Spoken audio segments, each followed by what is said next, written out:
Four people were gunned down in an apartment complex after a young man with a promising future throws it all away. Then, a father is gunned down in front of his family when they dropped on a family. For homicide detectives, their chance of solving a murder is cut in half if they do not get a lead within the first 48 hours. Some of the participants in this documentary are actors, and some scenes have been altered for dramatic effect. A caller called 911 around 1:20 p.m. in the city of Tulsa. 911 operator asks if she needs police, fire, or medical. The caller says she needs medical. 911 operator asks her what's going on. The caller said she doesn't know. She said she just woke up and she started hearing some noises. Then she went over to her balcony and she saw that two people that have been shot. 911 operator told her officers are on their way. When the first respondents arrived, they found four people that have been shot. Two men and a woman were rushed to the hospital. The remaining person was already dead before officers arrived at the scene of the incident. 23-year-old veteran detective Reggie Warren would lead the case. "What's going on?" an officer asked. Sergeant Brandon Watkins told him they have one person that is deceased on the side of the walk-in between the apartments. His name is Joshua Smith. 26-year-old Joshua Smith was born in Kansas City, Missouri, and moved to Tulsa in 2013. After graduating from Atlanta High, he enrolled in culinary school and planned to open a restaurant. Joshua was survived by his mother, two brothers, two sisters, and a one-year-old daughter. Joshua was shot 8 times.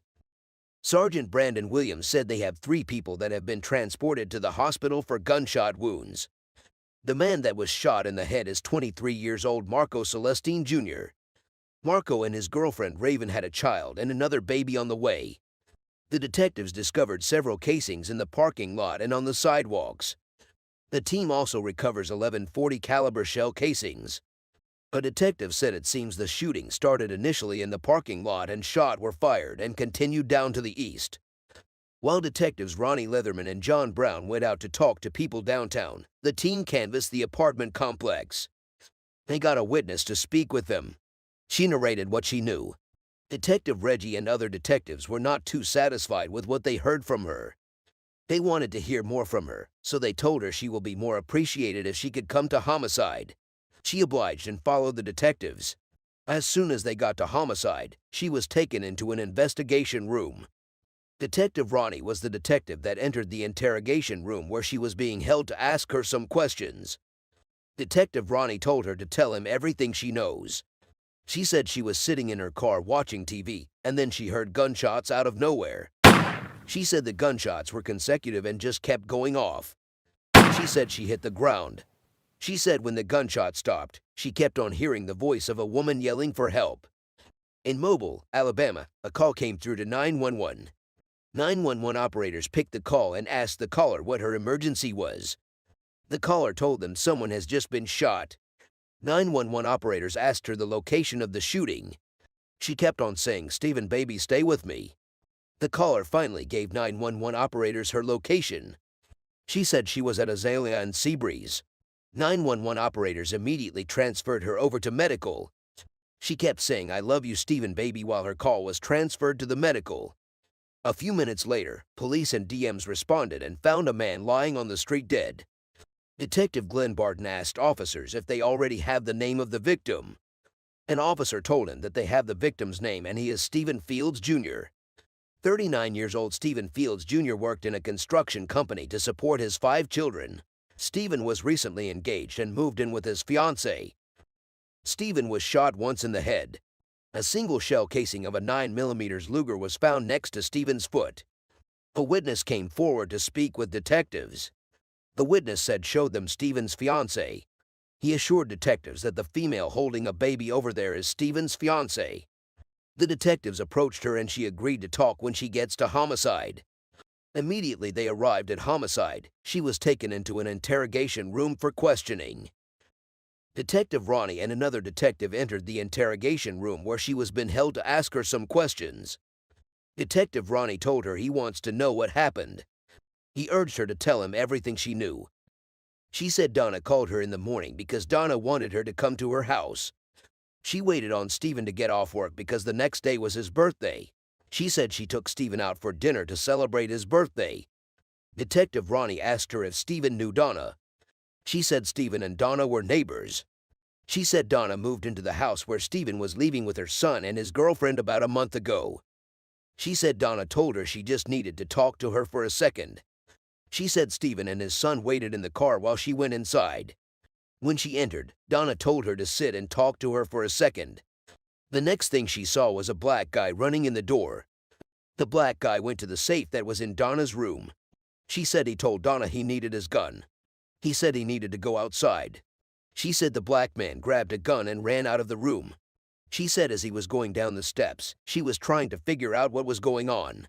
Donna ran out behind him. Detective Ronnie asked if he saw the victim get shot.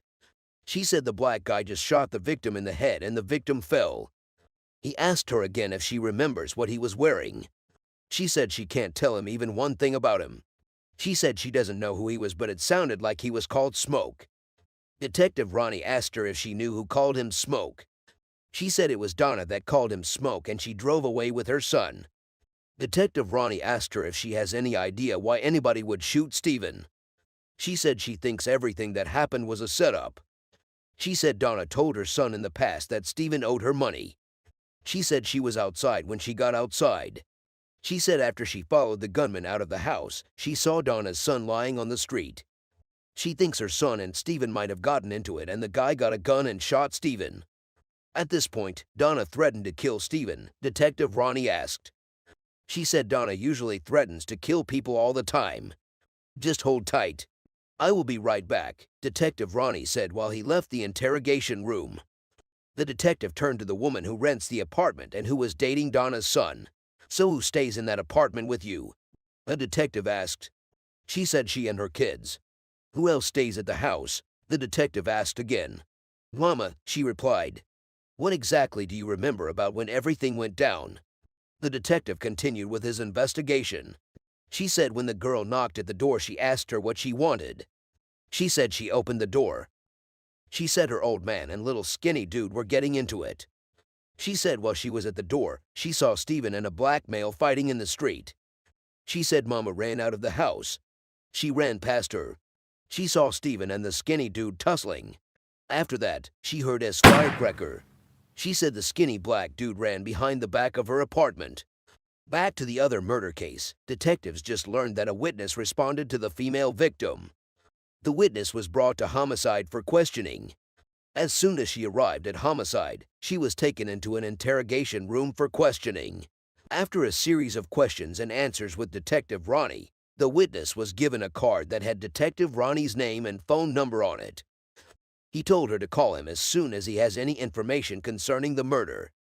Detective Leatherman visited the hospital where the surviving female victim was taken to.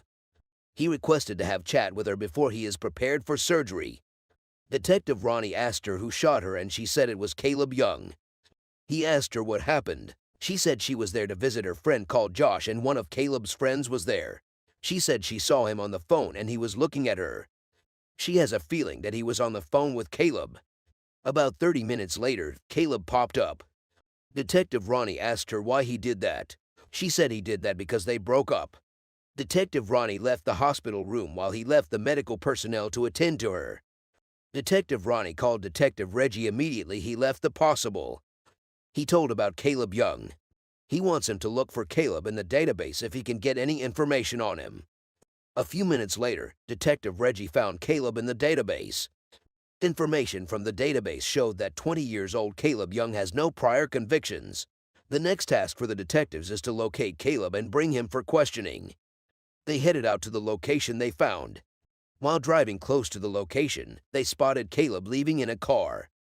The detectives tracked and stopped the car and transported Caleb to homicide. With a search warrant in hand, the team searches the house but they did not find any gun. While the team was carrying out an on-site investigation, the victim's dad showed up.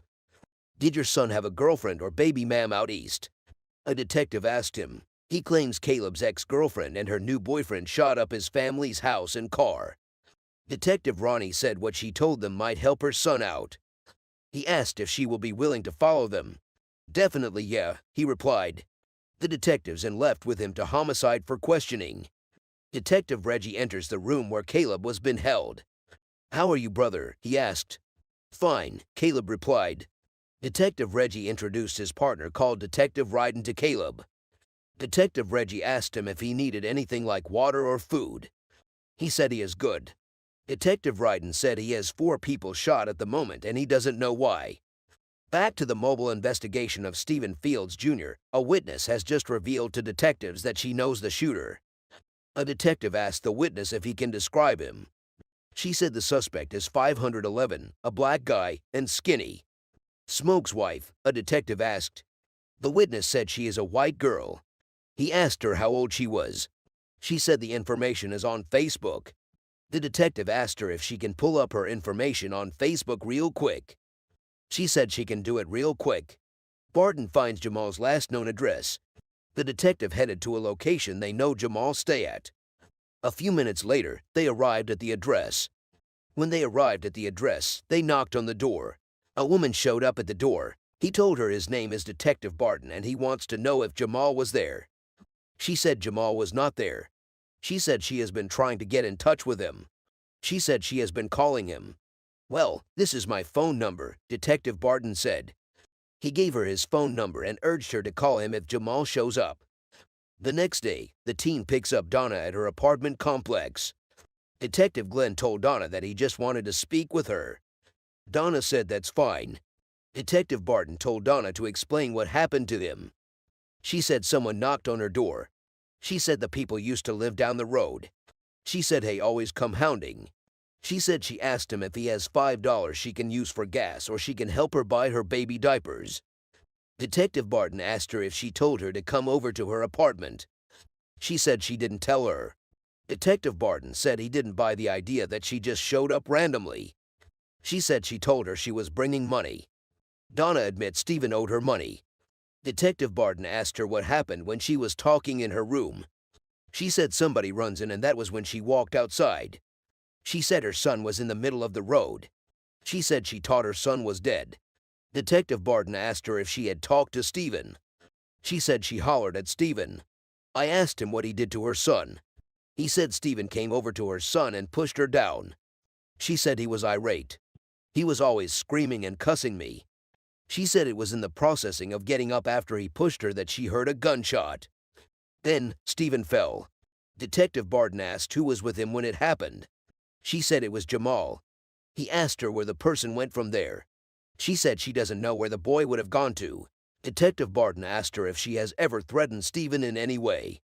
She said no. Detective Barton asked her if she does not feel somehow that Stephen dies the day he showed up at her place.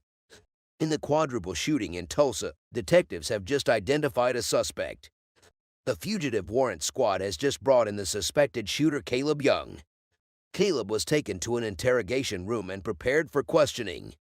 Detective Reggie and Detective Ronnie entered the interrogation room to question Caleb. Detective Reggie told Caleb that he has been talking to his dad and his dad told him that he had a plan of joining the military. Caleb said he went to take his drug test today until all this happened. Detective Reggie told Caleb that he got information that somebody shoot his dad's house up. He asked him if that was correct and he said yes. Detective Reggie asked Caleb if he was around when the house got shot. Caleb said everybody was around. He said his sisters, his mom, his stepmom, and his father were all around. Detective Reggie asked him if he knows why anybody would have shot up that house. He said it was because he broke up with his girlfriend. Detective Ronnie said he guessed she has a new boyfriend. Caleb said yes. He said her new boyfriend shot up his house. Detective Ronnie asked him if he has ever met her new boyfriend before. He said he hasn't met him. He said about a month and a half ago, they called his phone talking about how they pulled up to his house. He said his ex-girlfriend and her boyfriend threatened him just a day before his house was shot up. Detective Ronnie said something triggered him today. He said his friend called him and told him she was at the apartment complex. He asked Caleb where he was at that time. He said he was up north. Detective Ronnie asked Caleb if he drives to the apartment complex. He said when he arrived at the complex, what was in his mind. Caleb remained hesitant and didn't want to talk for a few minutes. But after the detectives mounted much pressure on him, he finally agreed that he shot him. Detective Ronnie asked Caleb where everybody was standing then. He said they were all standing by the stairs. Caleb said he spotted his ex-girlfriend and her new boyfriend and he started shooting. Detective Ronnie asked him how far away he was when the shooting started. He said he was close. Detective Ronnie asked him if he had already determined that he was going to shoot anyone he sees with his ex-girlfriend. He replied in the affirmative. Detective Ronnie told him that he said he has never seen him before. Caleb said it didn't matter to him at that time. Detective Ronnie asked Caleb if he ever thought it was a good idea that if people shot at his house, he should call the police. Caleb said he already called the police and made a complaint. He said there was nothing the police were going to do if they came back and shoot up his house. Detective Ronnie asked him if he realized that some of the people he shot are those leaving in the complex who had no idea about whatever happened between him and his ex-girlfriend and her boyfriend. Caleb said he understood that completely. Caleb said people that know him know that he gets mad if someone messes with him. He said he just got to a point where he was never going to stop. Back to the mobile murder of Stephen Fields Jr., detectives need to know if a woman named Donna ever threatened him. Donna said there was no way she could take someone's life. The detective said he was not saying she took someone's life. She quickly interjected and kept saying no, no, no. The detective told Donna to stay put and he left the interrogation room. 4 hours later, detectives got a call from a tipster who gave them the location of Jamal. They tracked him down and brought him back to homicide. As soon as they arrived at homicide, Jamal was taken into an interrogation room for questioning. Detective Ronnie and Detective Jeremy were the detectives that will interrogate Jamal. Detective Ronnie asked Jamal if he needed anything before the interrogation will commence. He said he is okay and doesn't need anything. Detective Ronnie said he doesn't want to waste Jamal's time. He said he wants Jamal to tell him about what happened yesterday. He urged Jamal to tell him everything that he knows without concealing any information. Jamal said he was fixing his radiator in front of his apartment when Donna's son returned home. He said Donna's son went in and came back outside. He said Donna's son noticed an unfamiliar car that was parked in a parking spot that was reserved only for residents. He said when Donna's son asks the guy who he was, the guy asked Donna's son if he was the dude that his mother owed money. He kept repeating to Donna's son how his mother owed him money. He said after some minutes, the guy came out of his car and he said he was going to beat Donna's son's ass. Jamal said Stephen became estranged when he was confronted about his debt to Donna and hit her son. He said the next thing he heard was a bomb sound. He said when he looked back, he saw how Stephen's head hit the ground. It bounced back and hit the ground again. Detective Ronnie followed that question with another question. He told Jamal that he wants to know what else he did. Jamal said, like what in amazement. He asked Jamal where he got the gun that he used to shoot the deceased. Jamal said he got it at the safe. Detective Ronnie asked him if Mama had already left the room.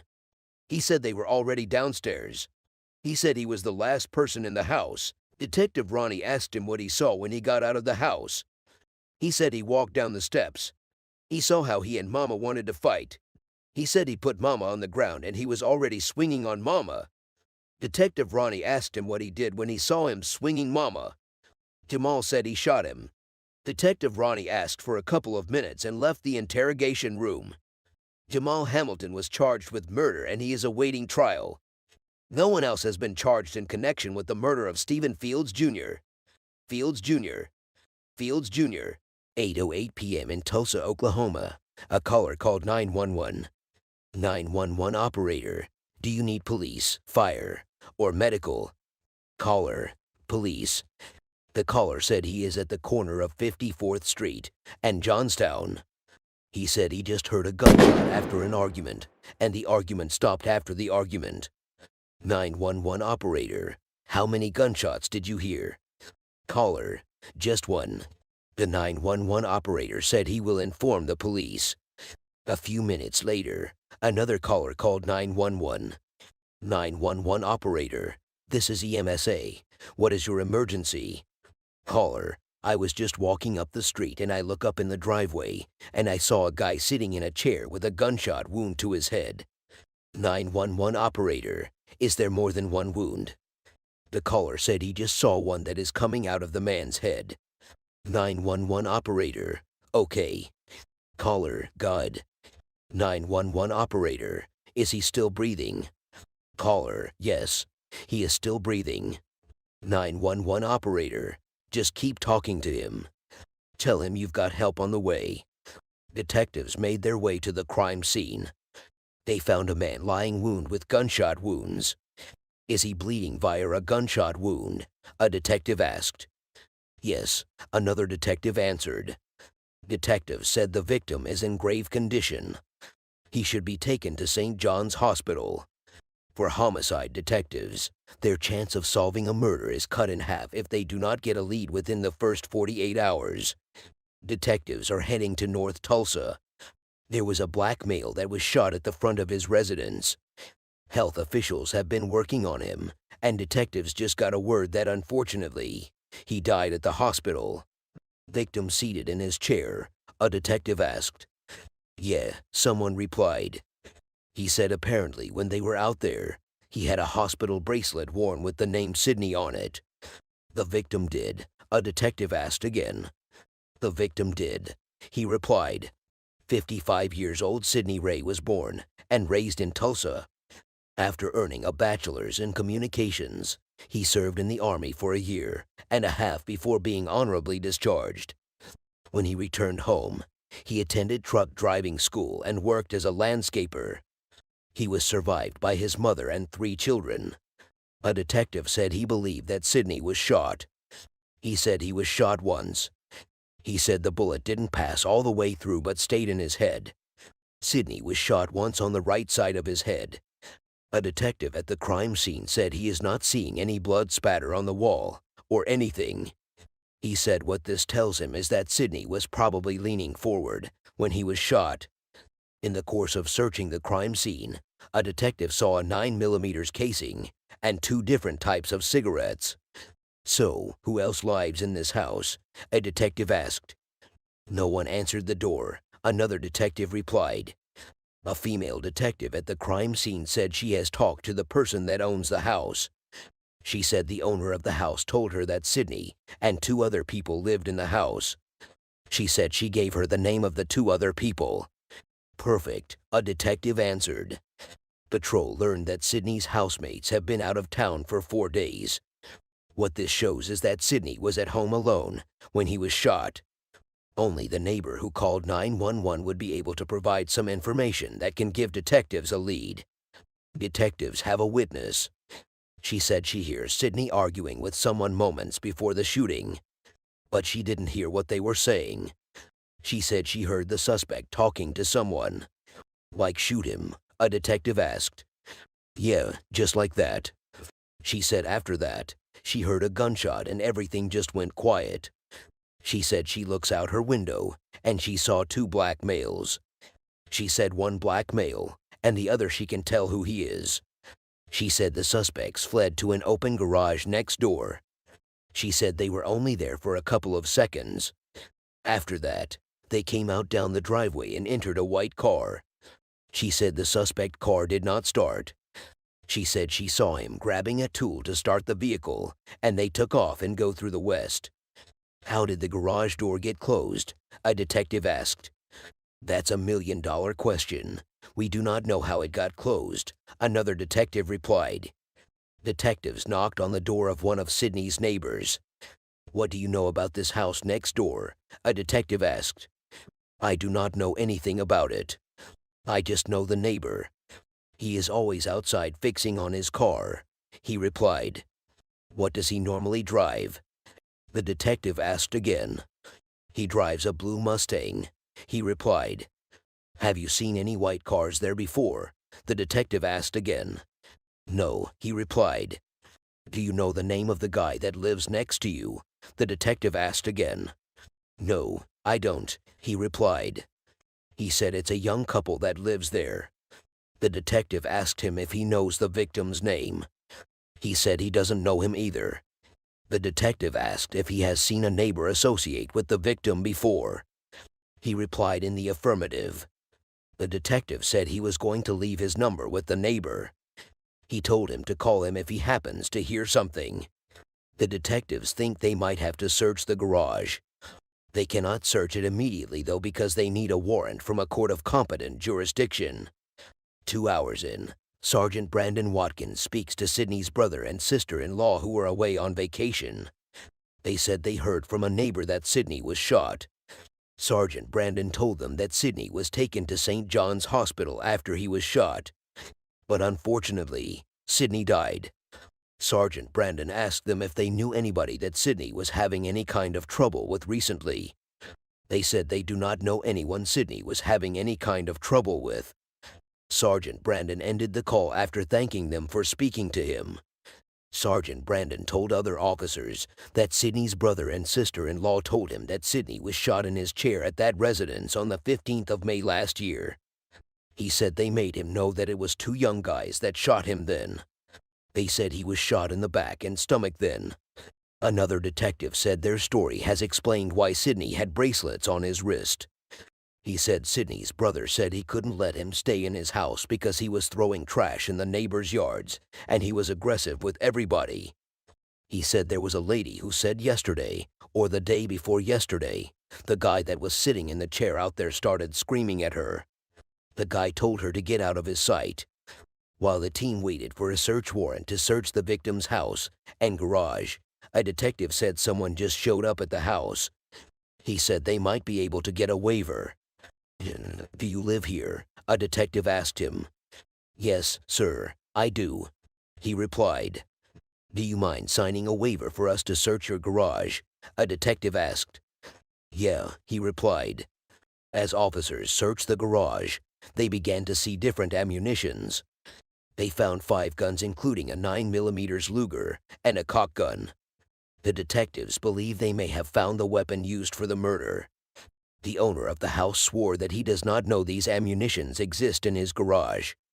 A detective said he will send the ammunitions to ballistic for investigation. The detective asked him if his garage door was up. He said no. He said his garage door was not open. The detective asked again if there is any way they can get into his garage door. He said the back door doesn't lock. The detective told him that he has talked to a couple of his neighbors, and they said he has associated with the people next door. He said he is a mechanic, so he always works on their cars. The detective asked him about the guy that drives a white car and sits at the front that needed to jump-start before he left there tonight. He said he doesn't know what white car the detective is talking about. "Listen, these cats were in your garage. They probably dumped the murder weapon off in your garage. I want you to think about this. Who have you seen over there? And what kind of activity have you seen over there?" the detective asked him. He said honestly, he did not see any activity over there. He said he doesn't associate with anybody. He asked for the detective's number so that he can call him when he sees any activity going on over there. Another detective suggested that Dylan be taken downtown. He said the detective should apply some type of pressure on him and see if he will stick with the story he told them initially. The detective said what the guy said made no sense to him because if it was one gun they found stashed in his yard or under a trash can, it would have been understandable. But the numerous guns found in his yard suggest he still has a lot to say. The detective who had a chat with Dylan said his interaction with him suggests to him that he was believable. He said he has been wrong before. So, if the other detective suggests he should be taken downtown and interrogated more, then they should go ahead and do it. A detective went to the Dylan door again and knocked. Immediately he came out. The detective told him to put on his shirt, his shoes, and bring along his phone real quick. As soon as they arrived at Homicide, Dylan was taken to the interrogation room for questioning. The detective said he appreciates his coming down to Homicide. He said he knows it sucks. Dylan interjected quickly and told the detective that he can have his phone if that is what he wants. The detective asked him if he doesn't have any issues with him looking at his phone. He said he doesn't. He said the detective can go through his pictures and his contacts. Another detective came into the interrogation room during the interrogation. The detective that was talking to Dylan gave the detective Dylan's phone, and he told him that Dylan has permitted them to check his phone. He said he has permitted them to do whatever they want to do with his phone. The detective continued his interrogation while he gave the phone to the detective that joined him. He asked Dylan about the guns that were found in his garage. He said, "Is there any way that Dylan's fingerprint or DNA is going to be on those guns?"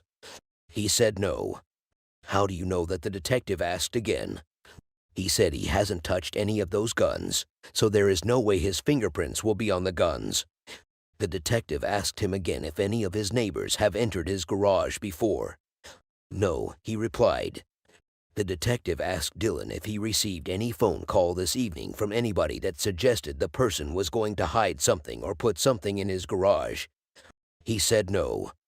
The detective asked again if he hung out with any black guy at his house. He said not really.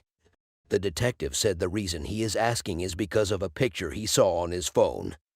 The guy stood up to show him the picture. The picture showed he was with a guy in his garage. The detective asked if he knows the guy. He said yes. He said the guy in the picture is his buddy. He said his name is Skyler. The detective asked him when the picture was taken. Dylan said the picture was taken a couple of weeks ago. He helped the detective check the exact day the picture was taken. Dylan gave the detective Skyler's full name and says he helped him work on his truck. The detective asked Dylan if he was expecting anybody in his house this evening. No, sir, he replied. The other detective who was checking Dylan's phone left the interrogation room. He left Dylan and the detective that was interrogating him from the start. Immediately the detective left. Dylan said he was expecting to go home and eat his damn tacos and go to bed. The detective said he was going to take Dylan's fingerprint, and that way he can compare it to any prints that are going to be on those guns. The detective asked Dylan if he doesn't have any issue with taking a DNA swab. Dylan said he doesn't care. The detective left the room and told Dylan that he will be right back. The detective that checked Dylan's phone said he was not feeling him. He said he feels if Dylan knows anything he would have told them. Detective Reggie asked the detective that interrogated Dylan if he mentioned a black male known as Skyler. The detective said he did. Detective Rogers said he blew that up. Detective Reggie himself made his way to the interrogation room to interrogate Dylan. Detective Reggie, hey, you look tired, man. Let me ask you something. Is Skyler your friend? Dylan, yeah. Detective Reggie, you said he is a black male. Dylan, yeah. Detective Reggie, okay. Where does he live? Do you know? Dylan, out west. We go to school together. Detective Reggie, what school? Dylan, Central. Detective Reggie, how old is Skyler? Dylan, I'd say 27. Detective Reggie, okay. During the interrogation, Detective Mark Kennedy received a call from Dave. Dave went through Dylan's Facebook page and found the Skyler he was talking about. The information on Dylan's Facebook page shows that Dylan is a white male. Detective Mark shows Dylan the picture of the white male. That's Skyler, Dylan said. Detective Mark, that's not the guy in the picture that you identified as Skyler. That was an older, bald, black man. Detective Mark, so, are you ready to tell the truth now? Dylan, okay, that's the neighbor. Detective Mark, out by your garage. Dylan, yes. He helped me push my truck out. Detective Mark, who is the neighbor? Dylan, his name is Reggie. Detective Mark, do you know Reggie's last name? Dylan, no. I don't. Detective Mark, which house does he live at? Dylan, I've seen him next door, next to me to the left. Detective Mark, like the one that the murder happened. Dylan, yes.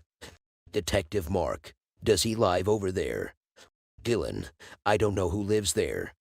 Detective Mark, okay, but Reggie frequents that house next door. Dylan, yes, sir. Detective Mark, why didn't you tell us that? Dylan, because he is in the picture and I didn't want you guys to think that I was hiding anything. Detective Mark, but you are. Detective Reggie, we know you are scared to death right now. Dylan, oh, I am scared to death right now. Detective Reggie, we know. Dylan, you guys see this right now. Detective Reggie, we know that. Detective Reggie, all my partner is trying to do is to get out why they did what they did. He is trying to solve a murder, bro. Somebody lost their life today. Dylan, I know, buddy. I want somebody to find out who shot them. Detective Reggie. But if you mean that, you are going to start being truthful to us, because talking to you is like pulling teeth. Detective Mark, you are making it worse for yourself. Leave the fear out of this. Stop the fear. Dylan, okay. So, I was not at work today. I was inside for about 95% of the day. I decided to go outside and roll a blunt. I opened my garage door. I heard, boom. It was a bang. I stopped rolling the blunt. Reggie came over and threw the guns. He threw the gun underneath the toolbox. I saw Reggie and a black guy. I said, "What are you doing?" He said, "I want to hide them. Sidney just shot himself." I said, "Dude, I am getting out of here." He ran out. I locked the doors. I got in my car and I left. Detective Mark, what did the other guy look like? Dylan, he was a black guy. He is tall, skinny, black skin. Detective Mark, what you just said now at 1:52 in the morning is a whole lot more than what you have said at all. Hope you know what I mean. Dylan, all right. I apologize, guys. I'm just scared. Detective Mark, well, you should be scared. You made me look like a fool because I believed in you. Dylan, give me a minute. Detective Mark, sit tight. Detective Mark came out of the interrogation room after he chatted with Dylan. He narrated what happened in the interrogation room to other detectives. Dylan identified Reggie. He stated that Reggie said Sidney had shot himself. He said that is unlikely based on the fact that there was a loud argument that was going on before the incident happened. The team searches for Reggie on Dylan's Facebook page. Here it is the detective who searched said. He found a picture that looks like the guy in the photo from Dylan's phone. He found Reginald's last name. His last name is Sutton. 54 years old Reginald Sutton has multiple felony convictions including burglary, drug possession, and shooting with intent to kill. Detective Mark went back to the interrogation room, where Dylan has been held. Detective Mark, who is this? Dylan, that's Reggie. Detective Mark, you are saying that's him. That's Reggie. Dylan, yeah. Detective Mark, are you sure? Dylan, yeah. Detective Mark left the interrogation room and returned to his team members. He said Dylan identified the guy in the picture as Reggie. He said that means they have a lead. Yeah, that means we have to find him. And that car is still running around somewhere. Another detective said. Then, the team gets body cam footage from first responders to the shooting. While the team was watching the video, they saw an officer walking down from the crime scene. They also saw a white Monte Carlo that has broken down in the video. The car broke down while trying to leave the house. A detective said that car is probably the suspect's vehicle. The video showed where the officer was asking a young man if the car belongs to him. The young man said the car is his cousin's car. The young man said he was going to get gas. The officer asked how long has the car broken down. The young man said it broke down 30 minutes ago. The officer asked if he heard or seen something around where his car broke down. The young man said he did not see or hear anything. The officer told him someone has been shot around the place that his car broke down. The detectives who watched the video are convinced that the guy in the video does not look like Reginald. They said probably the young man is the second guy they are looking for. The detectives are convinced that the car in the video is the car they are looking for. Detectives said all officers should be on the lookout for the white car. 17 hours in, Detective White gets the autopsy report. White said the autopsy reveals that it was as if someone was coming from the back and putting it up against his head and pulling the trigger. He said he was going to take what he has to the district attorney's office, and he will see if they can get a warrant for the arrest of Reggie. Detective Watkins gets a call from Sidney's family. She said they are sure that Reggie has something to do with the death of the victim. They said that Reggie is part of their family. Reggie and Sidney are first cousins. He said the family is saying that Reggie is hiding somewhere in the out east. After some minutes, Detective White got a phone call from the district attorney's office. He said they have been able to secure an arrest warrant for Reggie. With an arrest warrant in hand, the team hits out the east of Tulsa searching for Reggie Sutton and the white Monte Carlo. The team hits all the streets in the east, but there was no luck. After hours of searching, Reggie turns himself in. Reggie was taken into the interrogation room for questioning. Detective White, I know you are going through a lot right now. Reggie interjected. Well, Mr. White, the first thing I had to do was to turn myself in and do the right thing. Detective White, that is a good decision. I appreciate that because that shows me a lot. Detective White, tell me about what happened last night. Reggie, okay, it was my cousin, Sidney Ray. I was over at the house. Sidney Ray does crack and he gets on it and starts fighting people, chucking bricks at people, cursing people. He's kind of crazy, you know. So, I said this is my first cousin. First of all, Mr. White, let me let you know, his mother and I are sisters. He started yelling and woofing, and that's how he does. So, I say, chill my cousin. You can be doing people like this. You yell at everybody that comes into this yard. After some few minutes, he pulled a 9mm out. I said, I'm your cousin, man. Are you going to do that to me? So he sat back down and sat in the brown chair he was in. So he started doing it again. That was when I walked up to him. So he took a knife and hit me on my belly.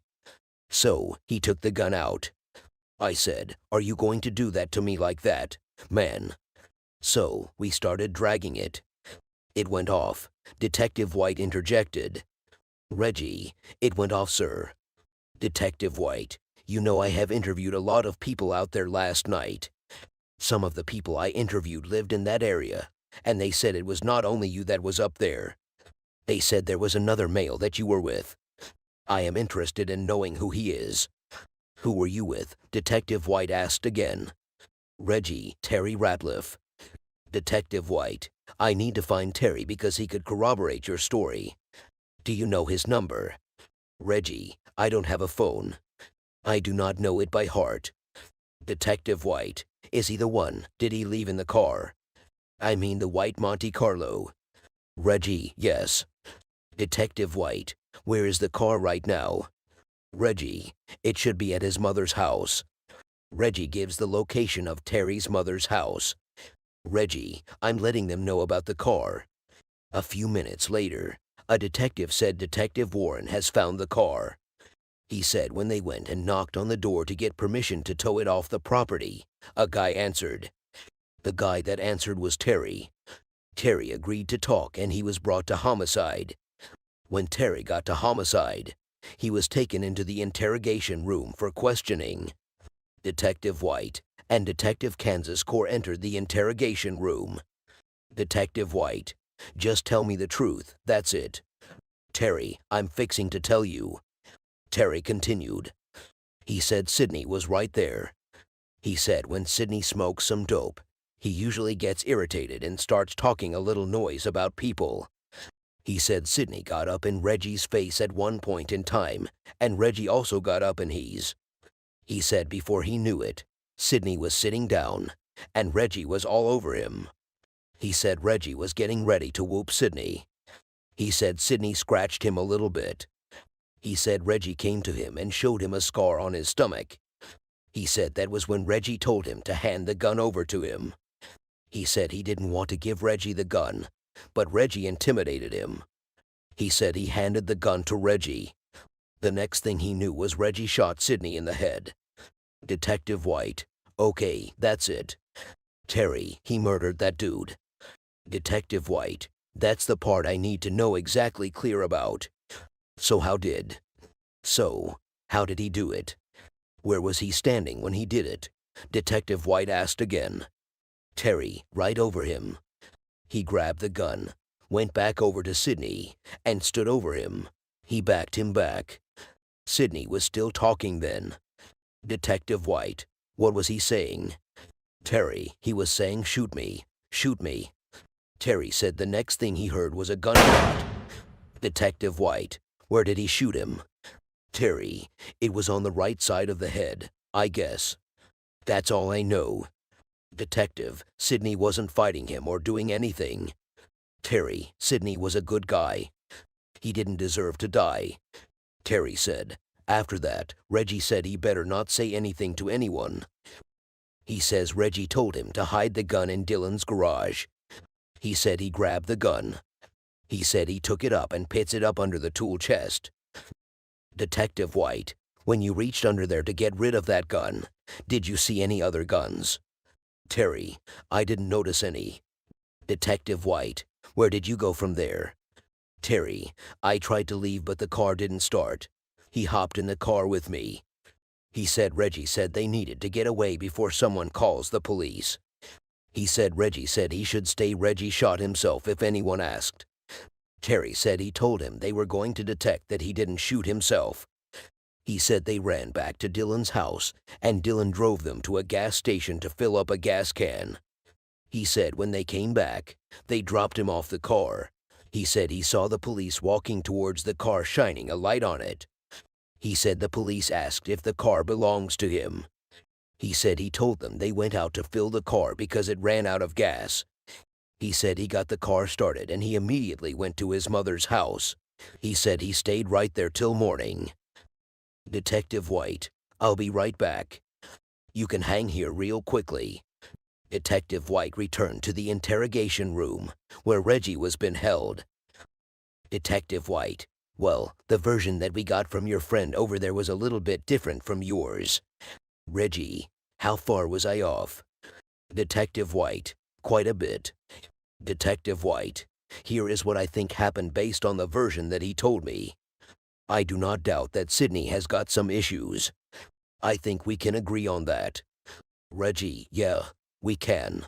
Detective White, I've heard about how he is kind of so forth, and I think he was probably running his mouth to you and being disrespectful. Reggie interjected. He showed the scar on his stomach to Detective White. He said that was when Sidney stabbed him. Detective White, that was what pissed you off. Reggie, pissed the out of me. Detective White, then, you decided to handle it, and it went too far. Reggie, yeah. So, what will I be charged with, Mr. White? It could be no self-defense for what he did to me, could it? Detective White, no, I don't think so. I think that it raises it to another level. Reggie, I understand. Less than 24 hours after Sidney was murdered, Detective White solves his case. Reginald Sutton subsequently pleaded guilty to first-degree manslaughter and was sentenced to 25 years. Ballistics testing confirmed that a 9mm pistol in Dylan's garage was the murder weapon. None of the other guns found in the garage were determined to be involved in the murder. Dylan later admitted to helping Reggie and Terry flee the scene. Dylan and Terry were not charged in connection with the case. 9 months later, Sidney's family remembers him. 3:49 p.m. in Mobile, Alabama.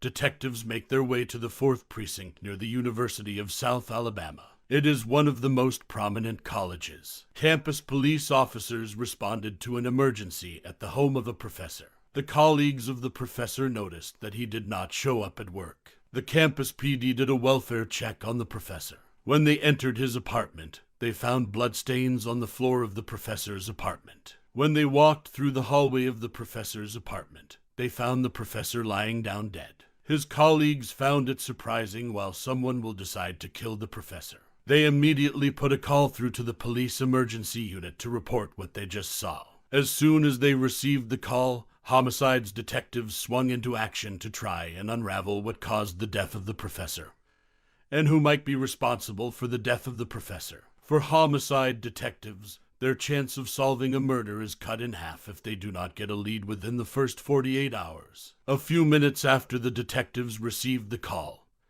they quickly made their way to the residence of the professor. When they arrived at the professor's residence, they went through his apartment in search of evidence that might help in their investigation. Detective Riley Stewart was the first detective to make an observation. He observed that the door of the victim was locked, but it was opened once, which suggested that the shooter pushed it a bit. Other detectives also made their observations known to Detective Barton. Detective Barton asked for the information of the victim from Detective Riley Stewart. Detective Riley said the name of the victim is Matthew Weiser. Detective Barton told his team members that their work is cut out because there are no witnesses to interrogate, and there are no video cameras in the house that could show them footage of what happened. He said, from the look of things, it seems the victim was the only person living in the apartment. Detective Riley Stewart took a walk around the house. He stopped at where the victim was lying down. He discovered that there was a lot of blood pooled under the victim's chest. Detective Barton also noticed a big-sized hole in the door to the left of the apartment. He said it signifies that the victim was just standing on a threshold. He said if the victim was shot in the hallway and the bullet went through the door, it would have made sense to him. Detective Nettles, the deceased, could have heard some noise that could have prompted him to leave his bedroom to the hallway to check where the noise was coming from. He said he might have been shot during the process. He said from the look of things, the victim had no time to react. Detective Barton said some officers would stay and watch over the house while others will regroup at the headquarters the next day. While detectives were at the headquarters the next morning, Detective Julius Nettles received a call from a possible witness. A witness is a student in the school where the professor lectures. The witness claimed that he overheard a possible suspect narrating to someone on the phone how he shot the professor. Detective John Nettles thanked the witness. He told the witness that he would like to meet him so that he can explain what he just told him on the phone better. He obliged to meet with the detectives. He gave the detectives the address of where they can find him. A few minutes later, detectives showed up at the house of the possible witness. Detective Barton asked the witness to explain what he told Detective Nettles on the phone some minutes ago. The witness said he saw a guy walking on the sidewalk. He said the guy is a white gentleman.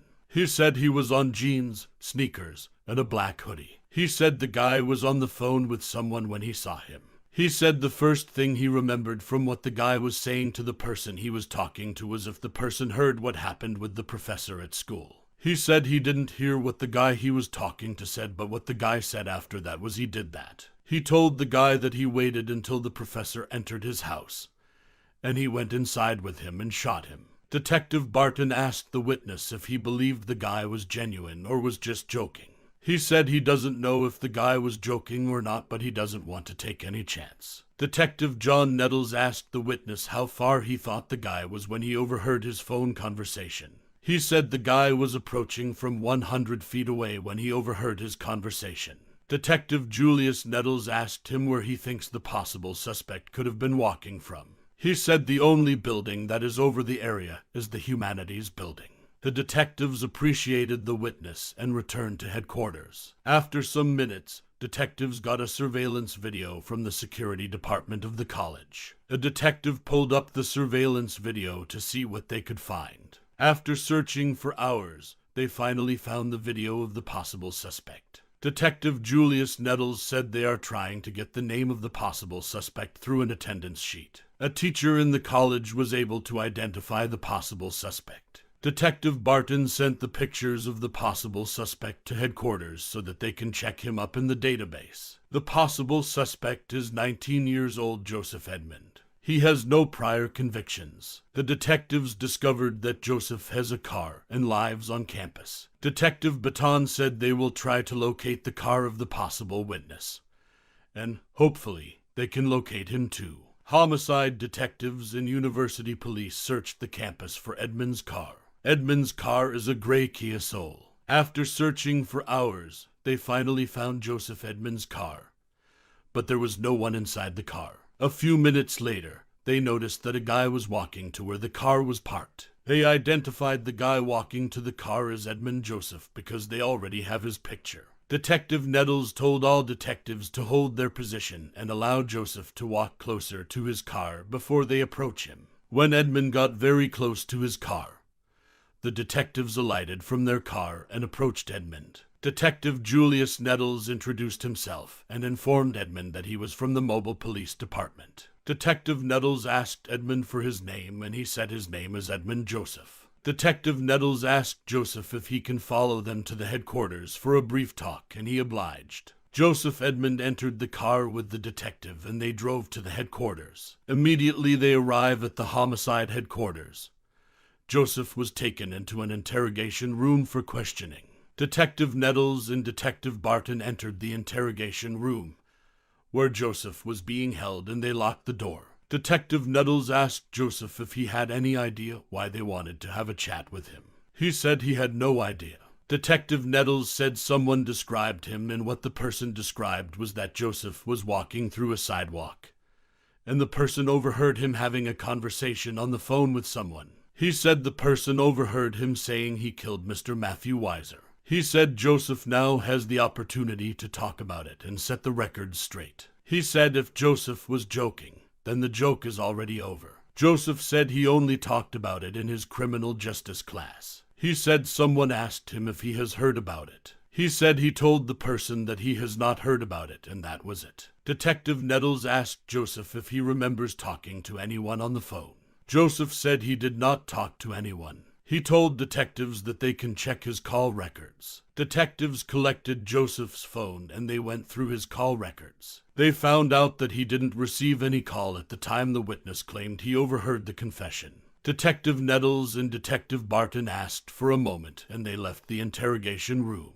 When they returned to where other team members were, they discussed among themselves. They finally agreed that they were going to allow Joseph to go because he cooperated with them very well, and they did not find any evidence from his phone records that suggested that he was the shooter, or he knew anything about the murder of the professor. Detective Barton said what that means is that they are back to square one. Detective Nettles said they have to go back to the University of South Alabama to look for more camera angles in and around the area that could send them in another direction. The next day, Detective Nettles told other team members that he and Detective Barton have taken a look at the video, and they know it is common to wear a black sweatshirt and jeans on campus. They said they couldn't pick out anything from the video because there were too many people in the video. As the first 48 hours slip away, the team has no means of identifying the person that was overheard confessing to the murder. A detective asked Detective Nettles how far away did the witness say the caller was when he overheard his conversation.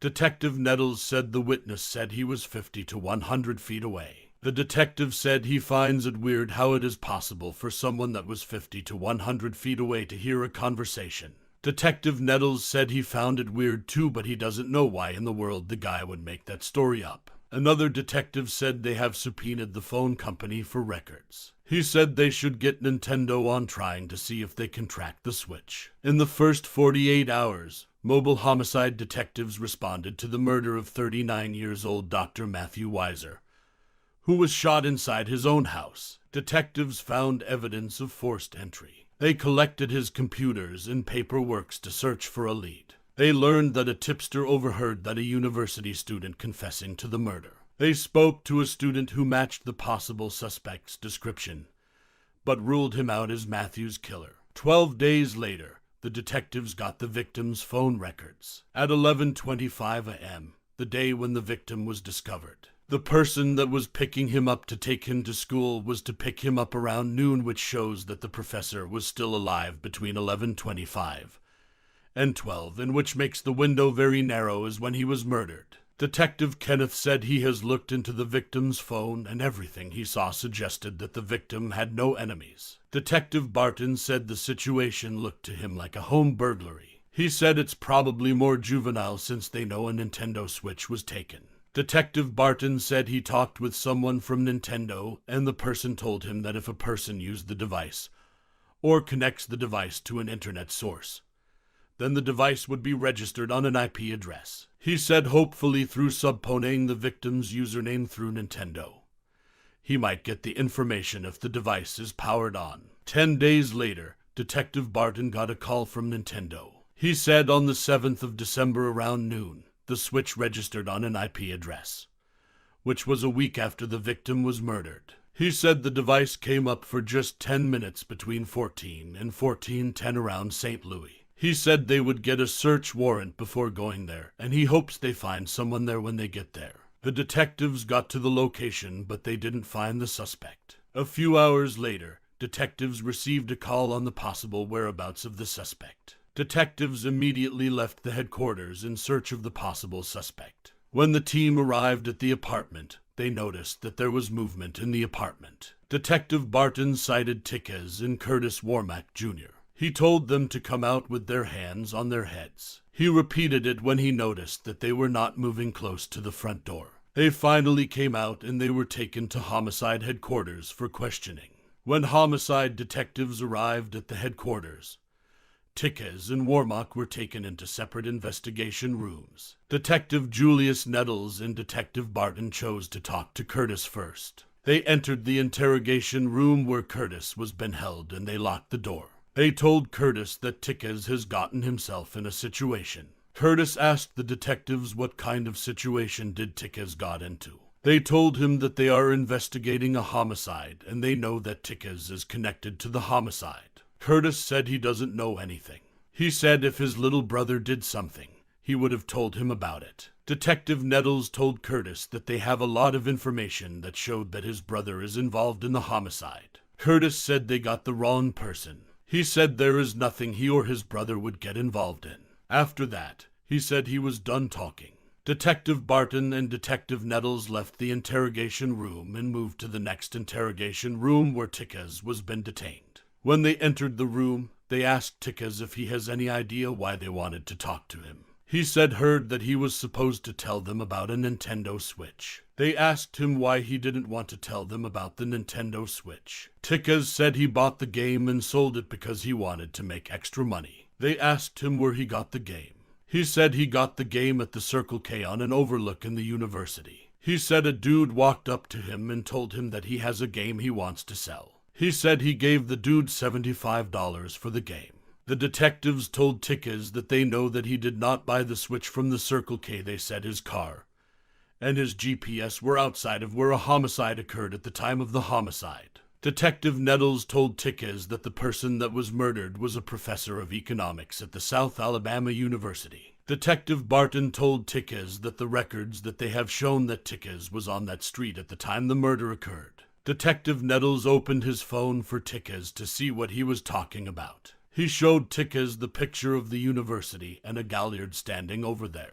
He asked Tiquez what was going on at that time that required him to be on that street. He said he was probably passing through. Detective Barton said his car was passing through N. Gaylord at around the same time the murder occurred, and he had the Nintendo Switch that belonged to the guy that got killed. Detective Barton asked Tiquez if he picked anybody up on the road. Tiquez said he did not pick anybody on the road. Detective Barton told Tiquez that the reason he does not want to be truthful to them is either he was the one that killed the professor, or he knows the guy that murdered the professor, and he doesn't want to disclose the person's identity. Tiquez said he has told them everything he knew about what happened. Detective Barton told Tiquez that he has to understand that he might be charged with murder. He told him that if he was not the person that pulled the trigger, then there is no reason why he should take it for whoever it is. Tiquez said he doesn't have anything to say again. Detective Julius Nettles and Detective Barton left the interrogation to where other team members were sitting. When they got there, Detective Nettles said he was not sure if Tiquez was the person that carried out the murder. The detectives decided to check Tiquez's phone records. In the process of checking, they discovered that Tiquez received a call around 11:30 a.m. They checked the identity of the person Tiquez called, and they traced the call back to Curtis. With the new information in hand, Detective Barton and Detective Germain Rogers returned to the interrogation room where Tiquez was been detained. When they entered the room, they confronted Tiquez with the new information they got from his phone. At that point, Tiquez began to change his phone. He asked the detectives if he was going to jail. They told him it depends on what they will find out at the end of the investigation. They told him he has to start talking now. He doesn't have to wrap the story up. Detective Nettles said they know he has found himself in a difficult situation, but he has the opportunity to do the right thing by telling them the truth. Tiquez asked the detectives if he can give them a name. They said he can. He said he will write it hither. Tiquez was given a pen and a piece of paper. He wrote down the name of Derrick Scott. He said Derrick Scott was the reason he was on the street. Detective Barton asked to tell him why. He said he dropped off Derek Scott near the professor's house. Detective Barton said he guessed Derek broke into the professor's house. Tickers answered in the affirmative. Detective Barton asked how he knew he was to pick Derek up that day. He said Derek Scott called him. Detective Barton asked Tickers what he thought happened when he picked up Derek Scott. Tickers said Derek told him that he went into the house and the dude came out of the room and he shot him. Detective Nettles asked Tickers whether he saw Derek Scott with a gun when he came out. Tickers said he saw him with a revolver. Detective Nettles asked Tickers why his brother was calling him. He said his brother was calling him several times within that time frame. Tickers said his brother was just checking on him. Detective Nettles asked Tickers if he told his brother about it. He said he told his brother about it. He said he told his brother that Derek said he shot someone. Detective Nettles and Detective Germain asked for a quick second, and they both left the interrogation room. The detective, having interrogated both Curtis and Tickers, believed they have all the information they needed to charge both of them for the murder of Professor Matthew Weiser. They put a call through to the district DOA to ascertain if their evidence were strong enough to charge them with the murder of Professor Matthew Weiser. The district DOA said the evidence they have is enough to charge them to court. She said they should be charged with felony murder. On the advice of the district DOA, Tickers Timmons, Derek Scott, and Curtis Womack Jr. were charged with the murder of Professor Matthew Wise. OUTRO. Tickers Timmons was charged with felony murder, and he is awaiting trial. Derek Scott was charged with felony murder, and he is awaiting trial. Curtis Womack Jr.'s phone records put him at the scene during the homicide. A crowbar from Curtis Womack Jr.'s car was found to have paint chips that matched the victim's back door. Curtis Womack Jr. was also charged with felony murder, and he is awaiting trial. 1 year later, Matthew's father and brother remember him. His father said his absolute favorite sport was LSU football. He said LSU won the championship this year, and he knew he would have enjoyed that if he was alive. He said he texted Matthew the night of the victory even though Matthew had been gone for a few months then. He said he and Matthew's brother were still going to be guessing to some extent why somebody would kill Matthew. He said it seems so senseless to him. Matthew's brother said the individuals who did it and the actions they took resulted in the death of someone who hasn't done anything to deserve it. He said it's quite likely that the person that did that to Matthew will do it to other people as well. Matthew's father said he feels the same way too, but he is happy that those that killed his son are off the streets.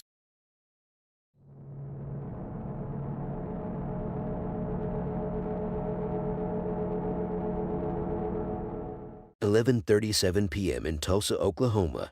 A caller put a call through across to EMCA. As soon as the EMCA operator picked the call, he asked the caller about her emergency. The caller said her son has been shot. The operator asked the caller if her son has any serious bleeding. She replied in the affirmative. The operator told the caller to stay on the line because they already have an ambulance coming her way. Within a few minutes, the Tulsa police unit arrived at the house of the caller. They introduced themselves and the caller immediately let them in. She took them to where her son was lying. A detective asked her where the boy was shot at and she showed him. The detective noticed that the boy got one bullet to the chest and exit to the back. For homicide detectives, their chance of solving a murder is cut in half if they do not get a lead within the first 48 hours. Detective Jason White, who has been in the unit for more than 10.5 years, will lead the case, which is his 80th case. Detective Jason began his investigation immediately. He jumped into his car and headed to an area in the northwest part of the city in Osage County. He was told that the victim was shot in the driveway but managed to make it inside the house. The victim suffered gunshot wounds to the chest, arm, and leg. Doctors were unable to save him. He died of injuries. When Detective Jason White arrived at the scene of the incident, he asked Detective Ronnie Leatherman, who was among the first respondent to the incident, if they have any information. Detective Jason Leatherman said they have gotten the name of the victim. He said the name of the victim is Kim Hayes. 26 years old Kim Hayes was born and raised in Tulsa in a close-knit family. He worked for an industrial manufacturer and just celebrated his daughter's first birthday. Detective Ronnie Leatherman told Detective Jason White that they have gotten a search waiver signed by the mom. Detective Jason White asked him if the mom stays there. Detective Ronnie said the house belongs to the mom. He said the mom and the victim's girlfriend live there. The detective said they saw blood trails everywhere. They found a blood trail on the side of the car and down the garage. Detective Jason asked him where the victim was found. He said the victim was found in the house. Detective Jason himself joined the detectives in the on-site investigation. When they moved to the garage where the detectives told him they found blood trails, they found a .380 gun with bloodstains on it. Detective Jason said it might be the victim's gun. A detective said maybe. When they walked down out of the garage, they found 5 casings scattered across the driveway and into the street. They also noticed that all the cartridges of the casings were 380 seconds. Detective Jason White asked if the victim has a phone. The detective told him that the victim's phone is in the driveway. He told him that he has a password for the victim's phone. The password is slime. Detective Jason White said it's an interesting password.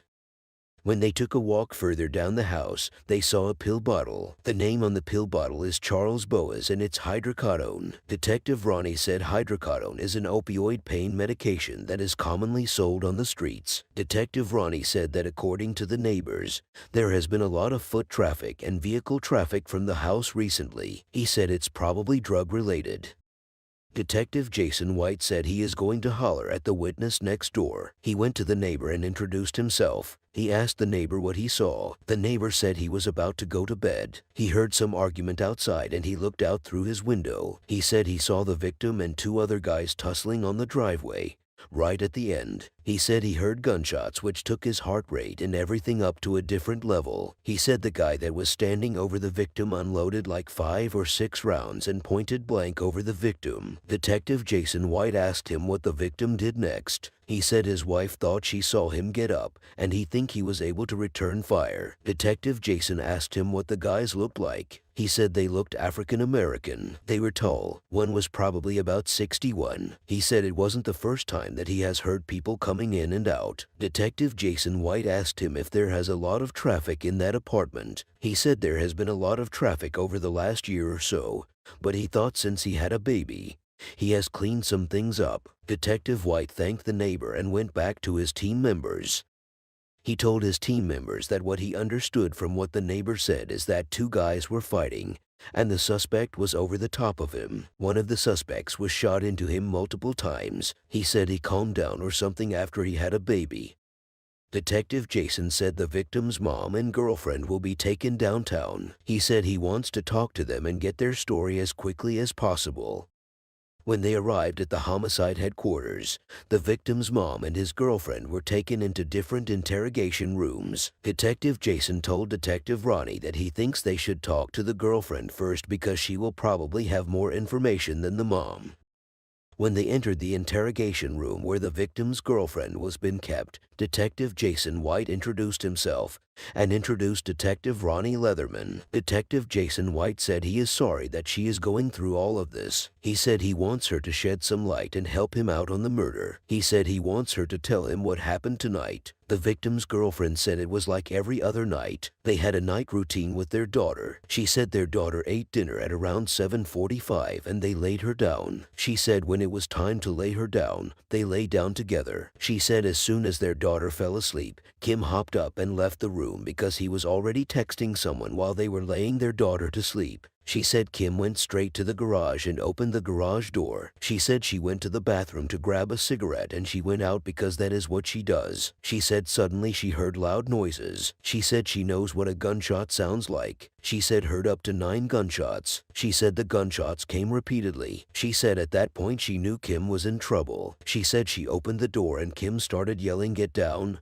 Get down." She said she heard the shots and all she saw Kim do was just dart to the threshold of the garage door and just over and over. She said that was when she noticed blood and Kim immediately turned around and looked at her. She said he was telling her to call the ambulance. She said blood was coming out of his mouth as he was coming down the stairs. She said she went and grabbed towels because his mom met them at the stairs. She said she grabbed a towel and she applied pressure on the wound. She said she placed his head on her lap and she kept hitting him as hard as she could. She said every time he closed his eyes, she kept telling him, "You're strong, you can do this. You're dumb, you've done this before." She said he was shot 3 times in the stomach last year.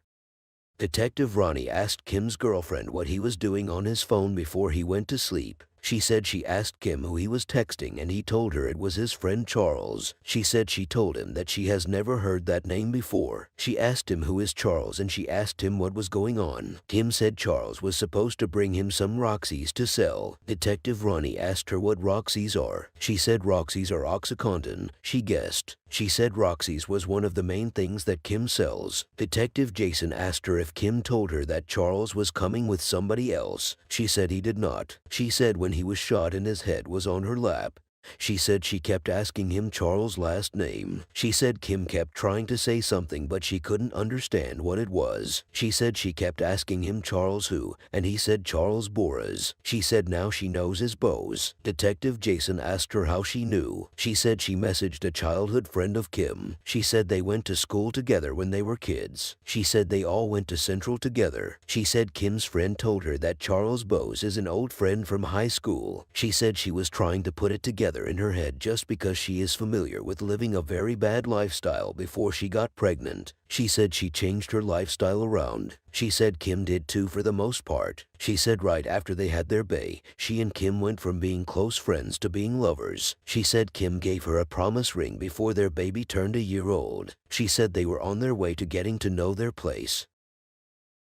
Detective John commended her for being extremely strong because she has helped them with her statement. Detective Jason White turns to Kim's mother. He asked her what happened that night. She said she was downstairs watching Longmire. She said she just heard some rat-a-tat-tat bangs. She said the next thing she knew was they were coming in the front door and Kim was saying he has been shot. Detective Jason asked her if she heard Kim talk about who shot him. She said she did not. He was just in a lot of pain. Detective Jason asked her if she knows anything about what Kim has been doing or if he has a lot of people come over for various reasons. She said no because there is a lot she doesn't know. She said she doesn't know what her son has been involved in. But he promised her that he was not involved in anything. She said she is not saying he is innocent or not, but Kim was doing fine because he was working every day.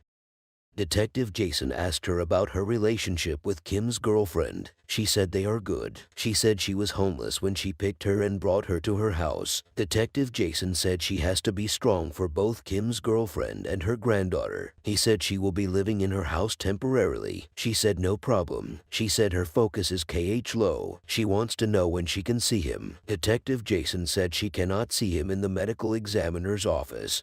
She can only see him in a funeral home. He said he cannot imagine what she is feeling right now, but his goal is for justice to be served. He said she should not hesitate if anything comes up. Using Kim's password, Sergeant Nathan Schilling scanned through his text messages leading up to the murder. He said the text message showed that Kim was bringing a pill bill. He had concerned about whether they were real or not. Kim said he has a baby now, so he isn't playing any game. He said he is a number guy and as long as the numbers stay straight, they are going to eat. The person that was coming to meet him replied to Kim that what did he mean because he is confused. The person said they are real and there is no press. Kim told him he wants to know when he is pulling up so that he can raise the garage door. Detective Jason asked Sergeant Nathan that what time did the text come in. Sergeant Nathan said it was around 10:51 p.m. He pulled up at 10:52, 10:53 bet. He said that was his last going. Detective Jason said that's the guy. Sergeant Nathan said the number the victim was having a back and forth with who was going to deliver pills checks to Charles Bose. Detective Ronnie pulled up a picture of Charles when he was arrested last year. 27 years old Charles Bose is a local rap artist and has no prior felony murder convictions. Detective Jason said they know that Charles Bose was there. His pill bottle was on the street. He said they have to build a case up. He said he wants to be able to arrest the cat. He said there was another guy that was him too. Detective Ronnie said they may have to watch a body cam. Detective Jason hopes body cam footages from first responders will turn up a lead. He said if the video shows the victim mentioning that name, he thinks they are good from that. Detective Ronnie finally got the officer's body camera video uploaded. He said they are going to watch it and see if the victim gives any more details about what happened. When they watched it, they saw where the victim mentioned the name of Charles Bowes. Detective Jason said it's a powerful piece of evidence. He said he thinks it falls under the category of dying declaration. Detective Ronnie said, with a dying declaration, the person who's dying will have to talk to them and tell them there is a good chance he was going to die. He will be asked if he understands what he was saying, and the person will say yes, he is about to die, but this is the person who did it. Detective Ronnie said if it passes through those stages, then it can be used as evidence in court. He said hopefully they will be able to use it as a dying declaration. He said he doesn't think it is going to be an issue as far as getting Charles Bowes arrested. He said there was a pill bottle where the shooting happened that had his name. Also, he was the last person Kim was talking to. He thinks that they have plenty piece of evidence to get him. Detective Jason said they will put everything together the next morning, and they will submit it to the DA so that they can get an arrest warrant. Detective Ronnie said there is still the question of the second person when the shooting happened. He said just because Charles was there doesn't necessarily mean he was the shooter. He said it could be the other guy that they do not know about. 38 hours after Kim was murdered, Detective Jason said they have gotten the warrant signed for Charles Bowes. He said he has notified the Fugitive Warrants Unit to start the hunt for Charles Bowes. The team headed to several known addresses for Charles Bowes, but one after the other, they came up empty. In the first 48, Tulsa Homicide responded to the murder of Kim Hayes, who was gunned down in his mother's driveway. Detectives learned that an eyewitness saw two men struggling with Kim before one of them shot him. They discovered that Kim made a dying declaration naming Charles Bowes as one of the suspects, but they have been unable to track him down. 18 hours into the search for Charles Bowes, Detective Jason said the fugitive warrant guys said they have been setting up surveillance on the potential house where Charles Bowes may have been staying. They have set up surveillance in that location and apparently they have followed him to another location. He said they have him spotted. He is presently sitting in a car. He said they are maintaining surveillance at the moment. The fugitive warrant finally arrested Charles. Detective Jason said whether he is the shooter or not, they will probably get to know. He said Charles doesn't seem like somebody that is a criminal type. Detective Jason said he wants to know who the second guy is, and he is hopeful that Charles Bowes will tell him. Nearly 3 days after Kim was murdered, Charles Bowes was brought to homicide. As soon as he entered homicide headquarters, he was taken into an interrogation room for questioning. Detective Jason White immediately moved to the room to interrogate Charles. When Detective Jason entered the room, Charles was lying on the floor. Detective Jason told Charles to sit up. Charles disagreed. He said he wants a lawyer. Detective Ronnie entered the investigation room and told Charles that they need his fingerprint and his DNA. Detective Jason told his team members that Charles said he wouldn't speak to them. Detective Ronnie said the witness who lived next door saw some sort of a physical altercation. He said if you look at Charles' hand, it was taped up. Detective Jason commended Detective Ronnie for good observation, and he told him he was going to photograph that. Detective Jason said Charles will have to be transported to Osage County. When the detectives that were going to transport Charles entered the interrogation room, they saw him doing something. The detectives asked Charles what he was doing. Charles said he was spelling something out. When he was taken out, detectives went to the room to see what Charles was spelling. They noticed that he spelled out innocent. Detective Jason White said the evidence they have does not support that right now. With no leads on the second suspect, detectives headed back to Kim's neighborhood with the hope that they will get someone in Kim's neighborhood that might have the surveillance video from the night that he was murdered. They looked at all the videos of the people in Kim's neighborhood, but they didn't get anything. 2 months go by without any leads, and then detectives got some welcome news. Detective Jason told his team members that they will go to Pawhuska to visit Charles Bowes. He said Charles' attorney reached out and indicated to them that Charles was willing to tell them the story. Detective Jason said he thinks Charles has seen that the case against him is incredibly strong, and he doesn't have much of a choice than to try to have a little self-preservation. Detective White and Detective Ronnie Leatherman headed to Pawhuska in Osage County where Charles Bowes has been held. When Detective Jason met Charles, he introduced himself. and he told Charles that his attorney reached out to him that he wanted to tell them the story about what happened. Charles claimed Kim put him in touch with a man who was going to buy his prescription drugs. Detective Jason asked Charles how he got played. Charles said he gave Kim some pills, and he gave him an envelope with some napkins in it. Detective Jason said, and he left before he realized that he has been screwed over. He said yes. Detective Jason asked him how much they were talking about that his buddy ended up taking him for. Charles said it was like $600 or $700. Charles said, so he hit Kim up to tell him who the dude was because he was going to beat him up for scamming him. He said Kim didn't want to give up the dude because he didn't want to be in the middle of it. Detective Jason told Charles that there is a lot of messages on Kim's phone between the both of them about pills. He said both of them were discussing a transaction. Charles said it wasn't a transaction. He said he told Kim that if he gets the dude over there and lets him get on one-on-one with the guy, he will let him have the pills. He said he told Kim that he set him up. He said he told Kim that they have known each other for a long time.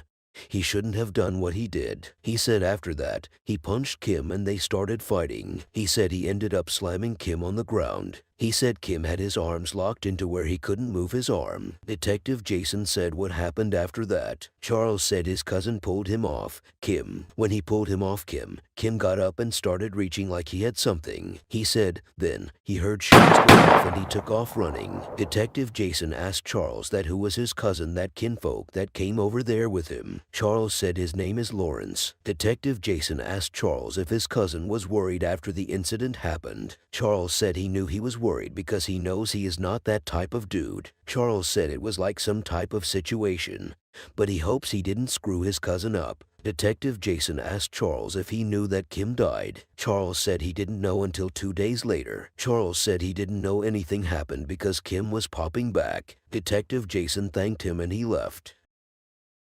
Back at Homicide, Detective Jason told his team members that he thinks Charles was minimizing some of his involvement. He said he identified his cousin as Lawrence Mitchell. Detective Charles said he is going to pull up Lawrence Mitchell. 23 years old Lawrence Mitchell performed local gigs as a rapper. He has a previous conviction for possession of a firearm. Lawrence was arrested 4 months after the murder for failing to appear in court on an unrelated firearm charge. Detective Jason said they will try to talk to Lawrence.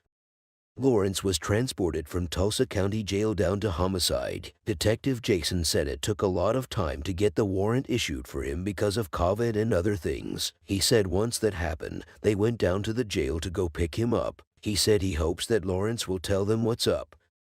Detective Jason and Detective Ronnie went into the interrogation room to have a chat with Lawrence. When they entered, Detective Jason told Lawrence that he knows his cousin and he has spoken to him. He said he just wants Lawrence to tell him what happened. Lawrence said he would never have left the room out of his house if Charles didn't call him. Detective Jason asked Lawrence that who was the person that called him. Lawrence said his big cousin Charles Bowes. He said he got a call from his cousin asking him if he can ride with him. He said Charles also asked him if he can bring the pistol. He said he asked Charles what he needed the pistol for. He said Charles said he just needs his help. He said he got into the car with Charles, and they went over there. He said he was in the car when he heard some altercation. Detective Ronnie asked Lawrence if he knew the background of the altercation. He said he just knew the altercation was over some pills. He said he thinks Charles owed Kim some money. Detective Jason asked Lawrence if Charles owed Kim some money or vice versa. Lawrence said vice versa. Lawrence said Kim took of Charles, telling Charles that he wasn't paying him. Lawrence said he was sitting in the car looking at them as they were fighting. He said he was like they will soon be done. Lawrence said the fight went on for like 7 minutes. He said he got out of the car and he told his cousin that they need to break that up. He said it was that time that the neighbors started coming outside. He said he told his cousin that they should get out of there. He said he told his cousin that he has a pistol on him and he doesn't want to get caught because he is already fighting a case. He said Charles let Kim go. As soon as he did that, he upped on him. He said he asked his cousin what he was doing. He said Charles told him that he was threatening with a pistol. He said Charles shot. He weaved. He shot again and he weaved. Then he shot him. Detective Jason asked Lawrence how many times he shot. shot? Lawrence said he doesn't know, but it was like 4 times. He said he already had mines out before Charles drew. He said when Charles drew the shot, that was when he emptied his. Detective Jason asked Lawrence if he ever spoke to Charles after that. He said Charles came the next day. Charles was like he can deal with it. He said he felt bad. It shouldn't have ended that way.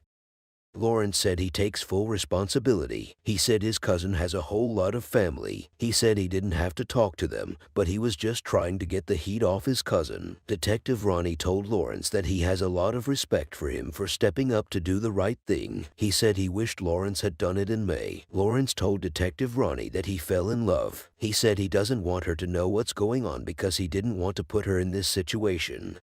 He said he was trying to bond out and get married because he didn't know what it feels like. He said now he has to tell her what's going on for real. Detective Jason appreciated Lawrence for being kind and left the interrogation room. Charles Bose was charged with first-degree murder and he is awaiting trial. Lawrence Mitchell was charged with first-degree murder and possession of a firearm. He is awaiting trial.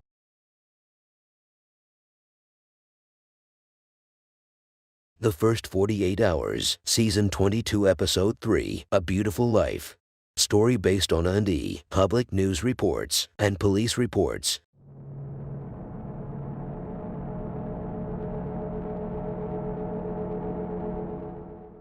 "12:27 in Tulsa, Oklahoma. 911 operators received a call from an unknown caller. 911 operator, do you need police, fire, or medical? Caller, somebody just got shot. 911 operator, where's the person that shot him? Caller, I don't know.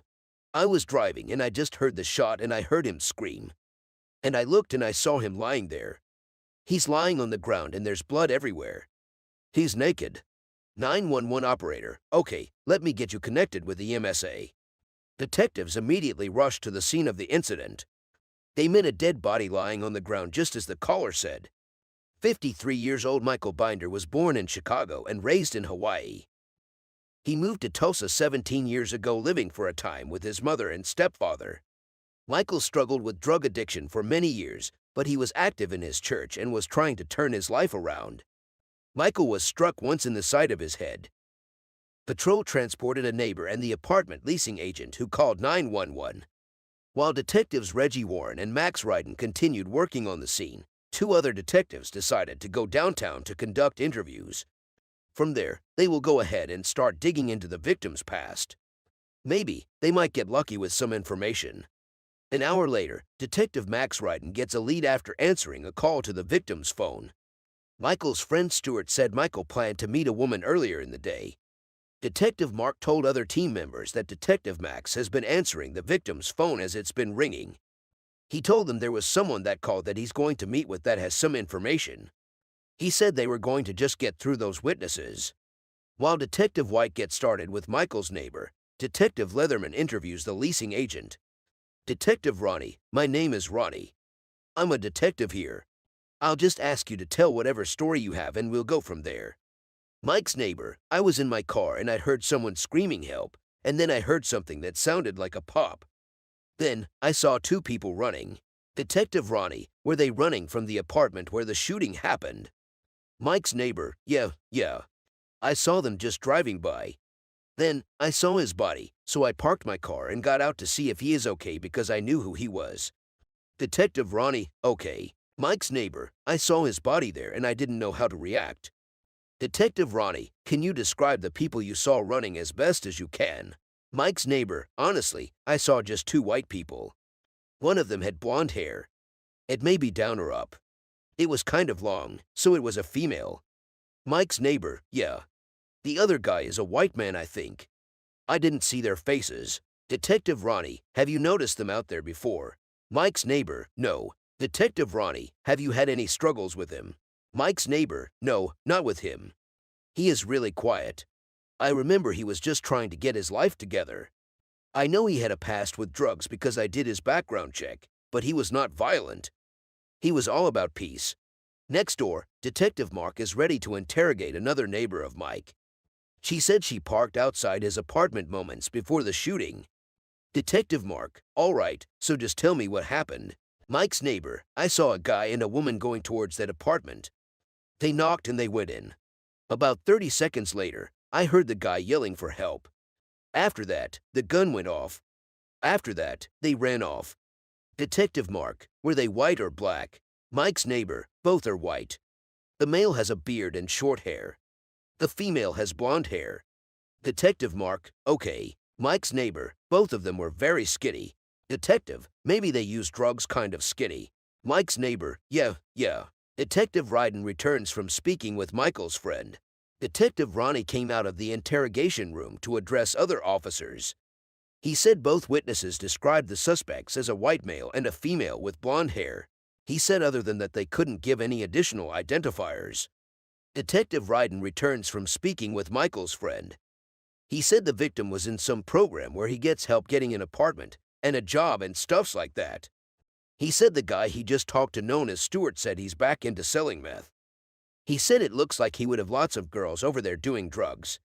He said Stuart was with him all night. He said a little after 4 a.m., he went to his house, and he said while he was there, he was going to re-up with his plug. Michael gave Stuart the name of the woman that supplied him with drugs. He said he was supposed to re-up for 4 to 5 ounces. Michael told Stuart that he was afraid of her. He said he left around 5:30 a.m., and the plug had still not gotten there. The detectives said they need to have access to Michael's phone. Michael's phone received several Facebook message alerts. Unfortunately, there is a lock pattern on Michael's phone.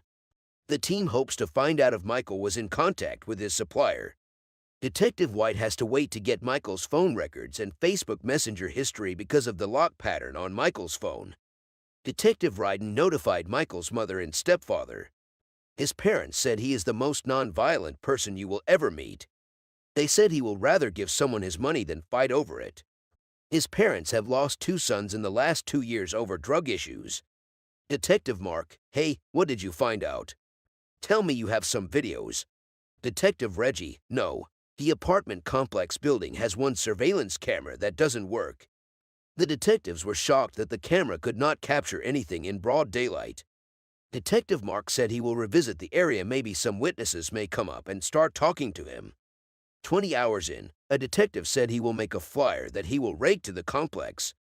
He said some of the people over there might have a camera in their residence, and he will like to have a bunch of it to be able to hand out with his phone number on it. And he will also be able to put the word out that they are looking for some information. Another detective said they should take the victim's phone along so that if anybody calls, they will have his contact right away. Detective White drove back to the scene of the incident to see if he could find some witnesses he could talk to. As soon as he alighted from his car, he saw a young man walking and he approached him. Detective White, I'm working on this homicide that happened yesterday. Witness, I heard the shot. Detective White, did you see anybody run after you heard the shot? Witness, no sir, I did not. Detective White, I'm going to give you this flyer. My number is there. If you hear anything, let me know. While surveying the crime scene, Detective Mark saw an apartment that has a camera. He immediately rushed down to the apartment. Detective Mark, hey there, I noticed you have a camera. House owner, I do. And unfortunately, my internet was shut off. Detective White, okay well, disappointing. But thank you. While Detective White entered his car and he was about to move, a call came through the deceased phone. Detective White, my name is Detective White. I noticed that you've been calling Mike's phone. Had you heard what happened to Mike? Caller, I heard the news this morning and I was afraid it might be him. Detective White, yeah, it's him. How well do you know him? Caller, I was homeless at one time and I stayed with him for a while. Detective White, where are you at now? Maybe I can holler at you and you might be able to help me out. Caller, I was headed over to his place to see if he was there. Detective White, I'll be right across his apartment. Okay. After some few minutes, the caller arrived and Detective White allowed her into his car. Detective White, I am sorry you are going through this. Caller, he was a good person. Detective White, honestly, I have not heard from one person that he was a bad guy. What has he been up to? Caller, I don't know. I know he has talked about how he has been ripped off a couple of times. Detective White, okay. Did he tell you how long ago he got robbed? Caller, probably a month ago. Detective White, did he give you any of the details? Caller, he said a woman ripped him off. Detective White, do you know who she is? Caller, no, I do not. Detective White, I know he was selling meth, but do you know who he was supplied by? Caller, no, I don't. I want to know who did this. Detective White, I do too, and he's got some nice parents that are devastated. As the first 48 hours wind down, Detective White updates Mike's father. He told him he hoped was that people would have started calling him, but that has not happened yet. He said they were not going to stop and they will continue to work with everything they have. Mike's father said that sounds great and he appreciates the efforts of the detectives. In the first 48 hours, Tulsa Homicide responded to the shooting death of 53 years old Michael Binder. They learned that a white and a blonde woman were seen fleeing his apartment.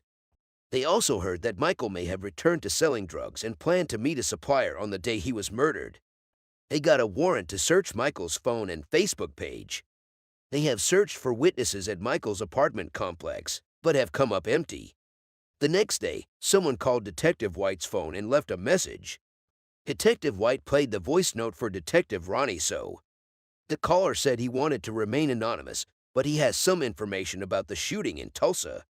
He said he knows the girl and she told him what happened in detail last night. He left a phone number that Detective White can use to get to them. Let me try to call it, Detective White told Detective Ronnie. Detective White called him and he agreed to meet with him. Detective White and Detective Ronnie headed to the meeting point where they agreed to meet with the tipster. The tipster said Michael's supplier is staying at a nearby motel. 4 days after Michael's murder, the warrants team sets up surveillance on the supplier's motel room. A few minutes later, a car drove to the door of the supplier. A white male with a gray t-shirt came down from the car and knocked on the door of the room. He was let in by someone who the detectives were not able to identify then. A few minutes later, the white guy came out of the room with a female loading the stuff off. They both entered the vehicle and started driving. The detectives tracked down their car and arrested them. They and the detectives headed back to Homicide. Immediately they arrived at the Homicide. Both of them were taken into a separate room for questioning. Detective White and Detective Zanoni entered the investigation room, where the white female was been held. "Hello, my name is Detective Jason White and this is Detective Zanoni over here," he said. "I'm working on a murder. That's what we do." He said they know sometimes in these investigations, people do stupid things. Female suspect, yeah, I see where you are going with your investigation. I was in his house. When I left him, he was completely fine. Detective White, let's stop. Whose apartment did you go to? Female suspect, Mike. Detective White, the day he got murdered. Female suspect, yeah, that day. Detective White, what time were you over there? Female suspect, it was 7:50 a.m. Detective White, did you ever go back in that apartment that day? Female suspect, no, not at all. Detective White, you went over there with whom? Female suspect, with a man and another woman. Detective White, why did you go over there? Female suspect, he wanted me to come over there and see him. Detective White, for what? Female suspect, just go and visit him. Detective White, here is the decision that you have to make. Either you want to go down the road of I want to savage my life and I want to have a life, or you want to go down with somebody else potentially for the rest of your life. He said he doesn't think they had any issues other than he was a little bit behind on his. She interjected by saying he didn't owe her any money. She said he didn't owe her a single dime. Detective White told her she will go to jail for murder. She interjected in a sober mood saying she had no idea who killed the victim. Detective White asked her where she was. She said after she left Michael's apartment, she and her friends spent the afternoon at a flea market. Detective White, if anybody tells me that you are going to confess you were there, then that is a flat-out lie. Female suspect, absolutely, it is a lie.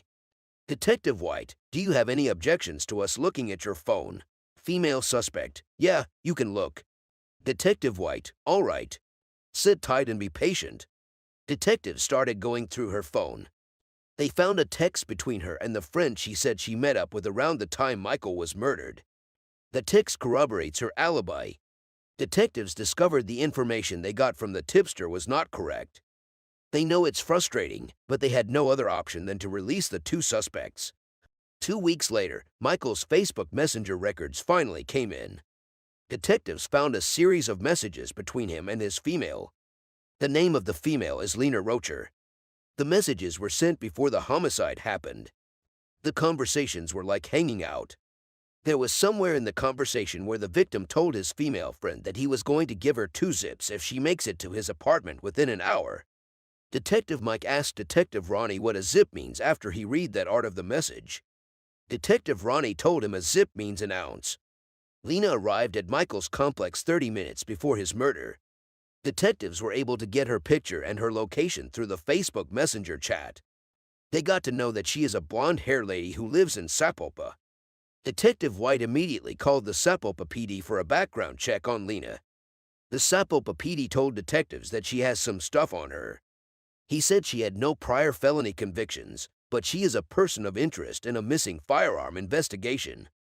The Sapulpa PD told Tulsa detectives that Lena could be wrapped up tonight if they want it done. Tulsa detectives told him that will be great. Detective White told them he will be more than happy to come to them. An hour later, Sapulpa PD brings in Lena. Detective White and Detective Ronnie made their way to the Sapulpa police station to try and talk to Lena and see what she has to say. Detective White and Detective Ronnie made their way to the interrogation room as soon as they arrived at the police station. Detective White, hello young lady, I do not know the reason why they brought you here, but I wanted to talk to you about something else. Do you know how to read and write? Lena, yes. Detective White, and you read what is on my shirt and it says homicide. Lena, yes. Detective White, do you have any idea why I want to speak with you? Lena, yeah, honestly, yeah. Michael Binder, Detective White, yep. Lena, he was my friend. I helped him once. They wanted me to go over there so they can just take his grocery home. Detective White, okay, who are they? Lena, Nicholas Gibson and Ruthie Blair. Detective White, how do you these guys? Lena, through Samuel Washington. Detective White, how did you guys end up over there? Lena, honestly, I was supposed to be getting in some stuff. Meth. And they wanted to try to take his stuff from him. Detective White, tell me what went down when you got to the apartments. Lena, I knocked on the door and he let me in. And then I went in the bathroom, which is where I was when they came in. Detective White, did you intentionally leave the door open or unlocked? Lena, yeah, I left the door unlocked. Detective White, okay, knowing that they were going to come behind you. Lena, yes. Detective White, did they come inside the apartment on their own? Lena, yeah. I came out because I heard all the noise and they told me to get on the fucking floor. Those were their exact words. He got up and took off running.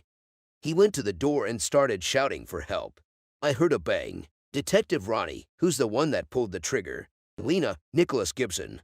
Detective White, and then, what did you guys do? Lena, fled.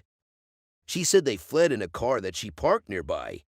Detective White, what is the discussion in the car after you left? Lena, I'm just told that if I throw them under the bus, basically the same thing will happen to me.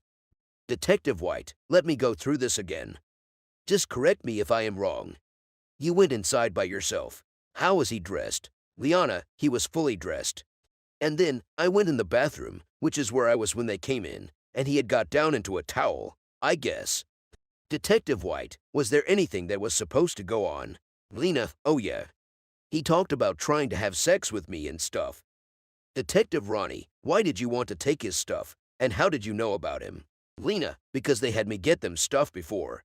Detective White, from him. Lena, yeah. She claims Nicholas and Ruth had her get drugs for Michael in the past. Detective White, are there phone numbers in your phone? Lena, possibly. Nicholas's number should be in there for sure. Detective White, all right, give me a few minutes. Detective White and Detective Ronnie left the interrogation room. Detective Ronnie said Lena will be charged with felony murder. He said that we'll start working towards getting an arrest warrant for both of her accomplices. Both Nicholas and Ruth have prior convictions for burglary. Detective White said their efforts would now be to find both Nicholas and Ruth and bring them in safely. 4 days later, Detective White gets a lead. He got a tip about Samuel Washington's investigation. The tipster stated that Michael and Lena have had some sort of relationship.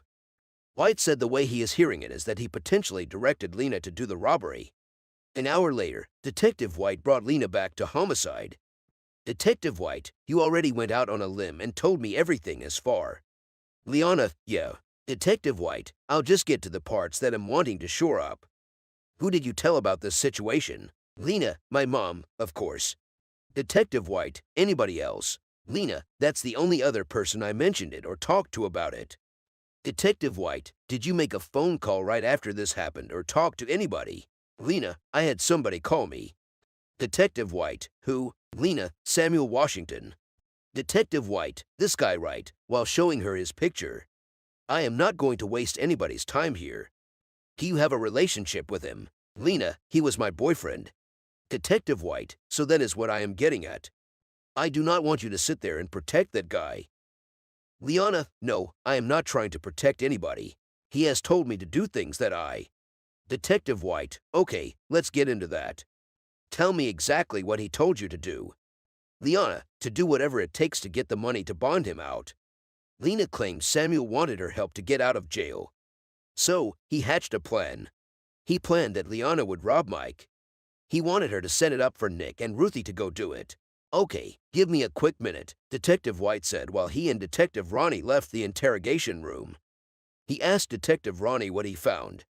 Detective Ronnie said he is looking at murder and conspiracy to commit a felony. Detectives decided to have Samuel transported from jail for questioning. Later that day, Samuel was brought to homicide. He was taken into an interrogation room for questioning.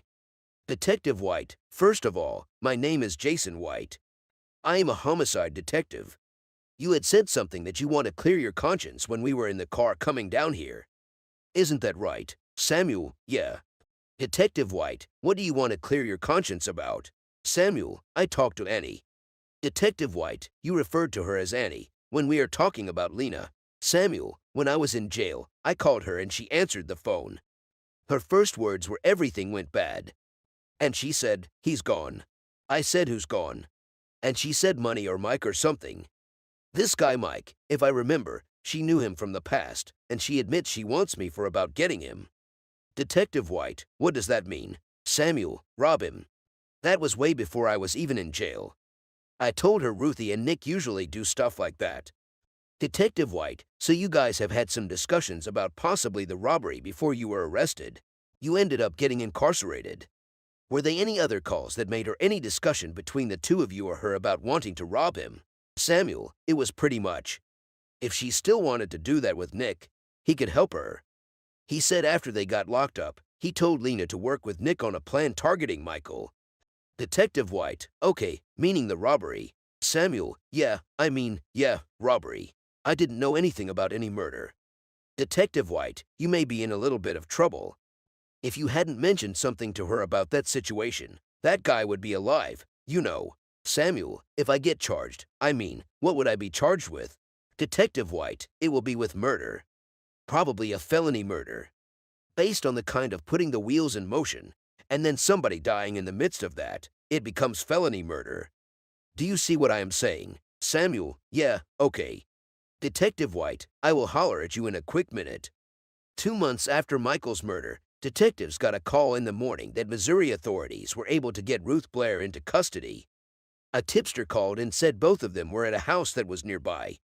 Officers went there really quickly and they managed to capture her, but they didn't find him. Detective White and Detective Ronnie went to Missouri to question here. Detective White, hey there, young lady. Ruth, hi. Detective White, are you doing all right? Ruth, yes. I was scary. Detective White, yes, I know, and you know what? This is a scary situation. But you have to tell me what's up. I already know what's up, but I need to hear from you. Ruth, all I know is Leanne has been texting and calling my old man for a week or two. She had this master plan to go over there because he was supposed to have a lot of money. And Nick asked for a rundown. Like, what's the deal? She said she will go and then the rest can come in. She said to pull into the actual complex. Lena went in by herself and she left the door unlocked. Ruth said she was behind Nick. Nick went in first and he opened the door and she shut the door. Detective White, what was said at this point? Ruth, he said put your hands up.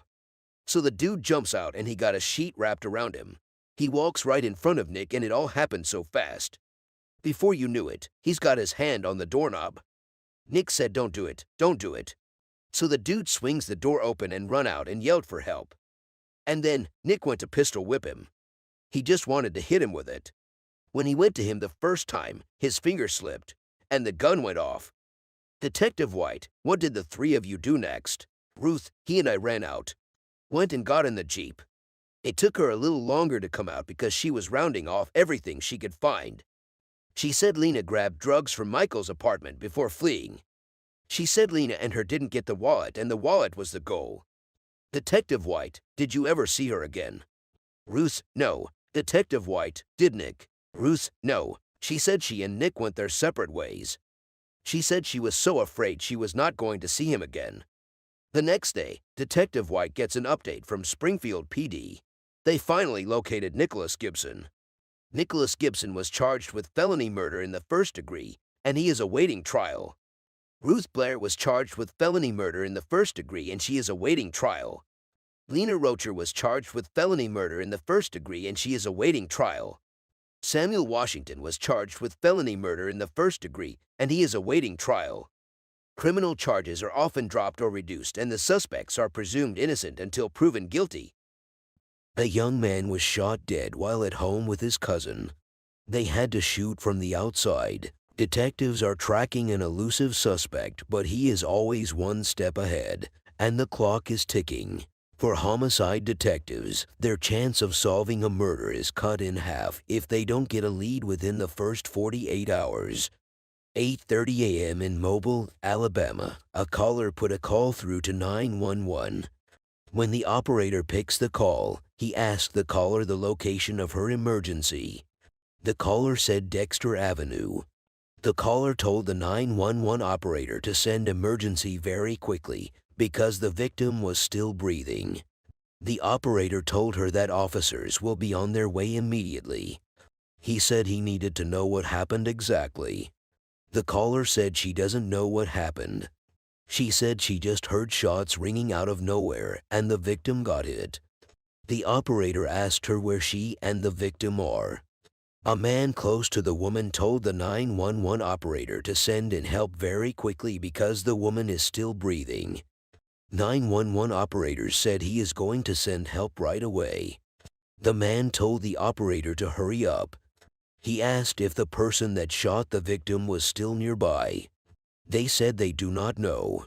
When the medical emergency unit arrived at the scene of the incident, they transported the victim to the hospital, but he died while in the car. The victim is a 23-year-old Junta Davis who grew up in Mobile and worked for FedEx. He leaves behind his mother, sister, girlfriend, and young daughter. Junta Davis was shot twice in his chest, once in each arm, and his back. In the bedroom where Junta was found, there were 4 spent .380 shell casings. Junta's cell phone was on the floor of the living room. Pre-packaged packs of marijuana were also found in the front door. Junta's cousin Michael and his roommate who were inside when the shooting happened have agreed to talk when they get to homicide. Junta's cousin Michael was babysitting when the shooting took place. A detective said when he entered the room, he saw the babies were soaked in blood.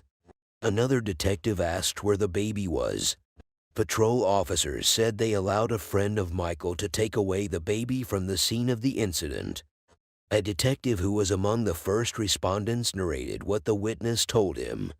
The detective said they told him no one came into the house. He said they heard the shooting from outside, but they found a casing in the room.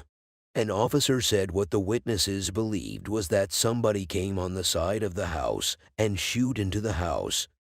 Detectives also noticed several bullet holes in the building. A detective asked for the exact room where the victim was shot to ascertain if there was a bullet hole there too. When he was taken there, he saw a bullet hole. He dipped his hand into it to see if he could find a bullet. While on the scene, Detective Barton was notified through a call that Detective Jeremy was at the hospital with Junta's family. Detective Barton asked the caller if the family have gotten the news of Junta's death. The caller replied in the affirmative. The family has no idea who would want Junta dead. Detective Barton turns to Junta's neighbors. He knocked on the door of one of Junta's neighbors. The neighbor came out looking surprised to find detectives in front of his door. Detective Barton asked him if he heard any gunshot while he was in his room. He said he didn't hear gunshots.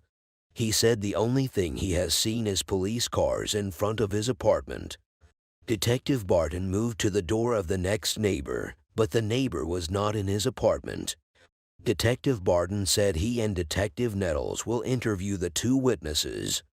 He said they will have to take the statement of the two witnesses and see if their statements corroborate the evidence that they have. A few hours later, both witnesses were brought to homicide. They were taken into separate interrogation rooms immediately. Detective Barton and Detective Nettles went to the interrogation room where the first witness was being held. They both introduced themselves when they entered. Detective Barton asked the witness where he is living currently. He said he lives at Dexter Avenue. He said he moved in there about 1 or 2 months ago. Detective Barton asked him how long Junta has been living in that house. He said he think 9 or 10 years. Detective Barton asked him who Junta is to him. He said he will call Junta his brother.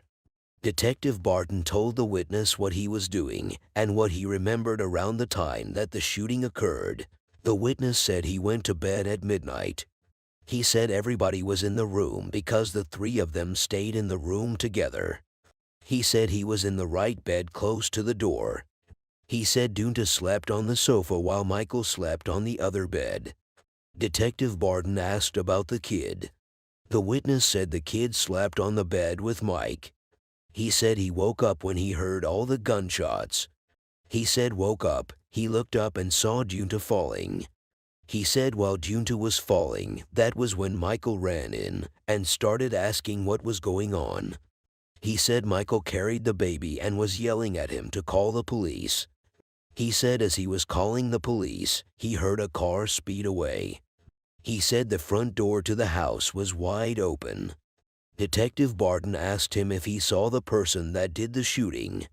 He said he did not see the person. Detective Barton asked him how the gunshot was fired. He asked him if the gunshot sounded like it was in the room with him or not. He said the gunshot sounded very close. Detective Barton asked the witness if it was possible that the shooter was in the room and he didn't see the shooter. He said it's possible. Detective Nettles asked him if he knows the status of Junta presently. He said he doesn't know Junta's status presently, but he will want to know. Detective Nettles told him that Junta is dead, which means both of them are in a serious situation at the moment. Detective Barton told the witness that they think he has been truthful with them since the beginning of the interrogation. But they know without a shadow of a doubt that he has not told them everything he knows. Detective Barton asked him if there was anything else that happened in the house that he has not told them. He said he is specifically referring to the shell casing they found inside the bedroom. The witness said Michael does shoot out the window sometimes. He shoots out the window on the ground outside and in the backyard. Detective Barton asked him why Michael does that. He said Michael does that to know if it worked properly. Detective Nettles asked him when Michael shot out the window. He said that was about 2 days ago. Detective Barton asked him the type of gun that Michael uses. He said Michael had shot with .38, 380, or whatever it was. Detective Nettles asked him if the shell casings that are in the room are from Michael's gun. He said that is his guess. Detective Barton asked if Michael has any other pistols at home. He said all he knows is a shotgun. He said when he sees the shotgun, it used to be by the TV stand. The two detectives left the interrogation and they moved to where Michael was being held. When they entered the room where Michael was being held, Detective Barton introduced himself and introduced Detective Nettles too. Detective Barton asked Michael whether he saw the person that fired the shots. Michael said he did not. He asked him if he believed that Michael was shot inside or outside of the house. He said he believes Michael was shot from the outside. Detective Barton told Michael that they found shell casings by the side of his room. Michael said he had a .380. He said he shot at the window a few days ago. Detective Michael asked him what he was doing. He said he was testing it. Detective Barton said it looks weird to him that he chose the out of a window of all places to test his gun. Michael said he chose it because he was nervous if he walks outside, police were going to walk by and they will see him shooting a doggone gun. Michael said he has gotten rid of the gun because he has sold it to his big dog who lives in Mayville. Detective Barton asked Michael if he would be able to get them back because they need to match it. Michael said he can get it back. Detective Barton told Michael he wants to know what has been going on regarding Junta. Michael said nobody comes on a Sunday morning and kills another person without a reason. Michael said Junta had some fake 20 seconds from one of his homeboys. He said Michael has been telling them that he is fixing to try to get a whole zip of Reggie. He said 3 days ago, Junta wanted to buy some low-grade marijuana or Reggie suing counterfeit $20 bills. Detective Barton asked Michael if he knows the person Junta was trying to pass those 20 seconds to. He said he was trying to pass it to a guy who has Haitian dreads. He said that's the only person he thinks might be mad at Junta. The team searches Junta's contacts on social media. They checked for anyone matching the suspect's description. While the detectives were checking Junta's contact, his mother reaches out to Detective Barton through a phone call. Detective Barton, after consoling her, asked her about the last time she spoke to her son. She said she spoke to him about a week ago. She said the conversation they had was just a regular conversation. Detective Barton asked her whether any of Junta's friends has reached her or had offered her any sort of idea of what happened or anything. She said no one has reached out to her. Detective Barton told Junta's mother to call him if she has any questions. He said he will call her also when he gets new information. A detective said there is nothing more they can do that night. Detective Barton addressed the detectives. He told them they will regroup the next day and they will try to figure out if they can find the guy that Junta was trying to buy weed from. The next afternoon, an anonymous tipster called in about the murder.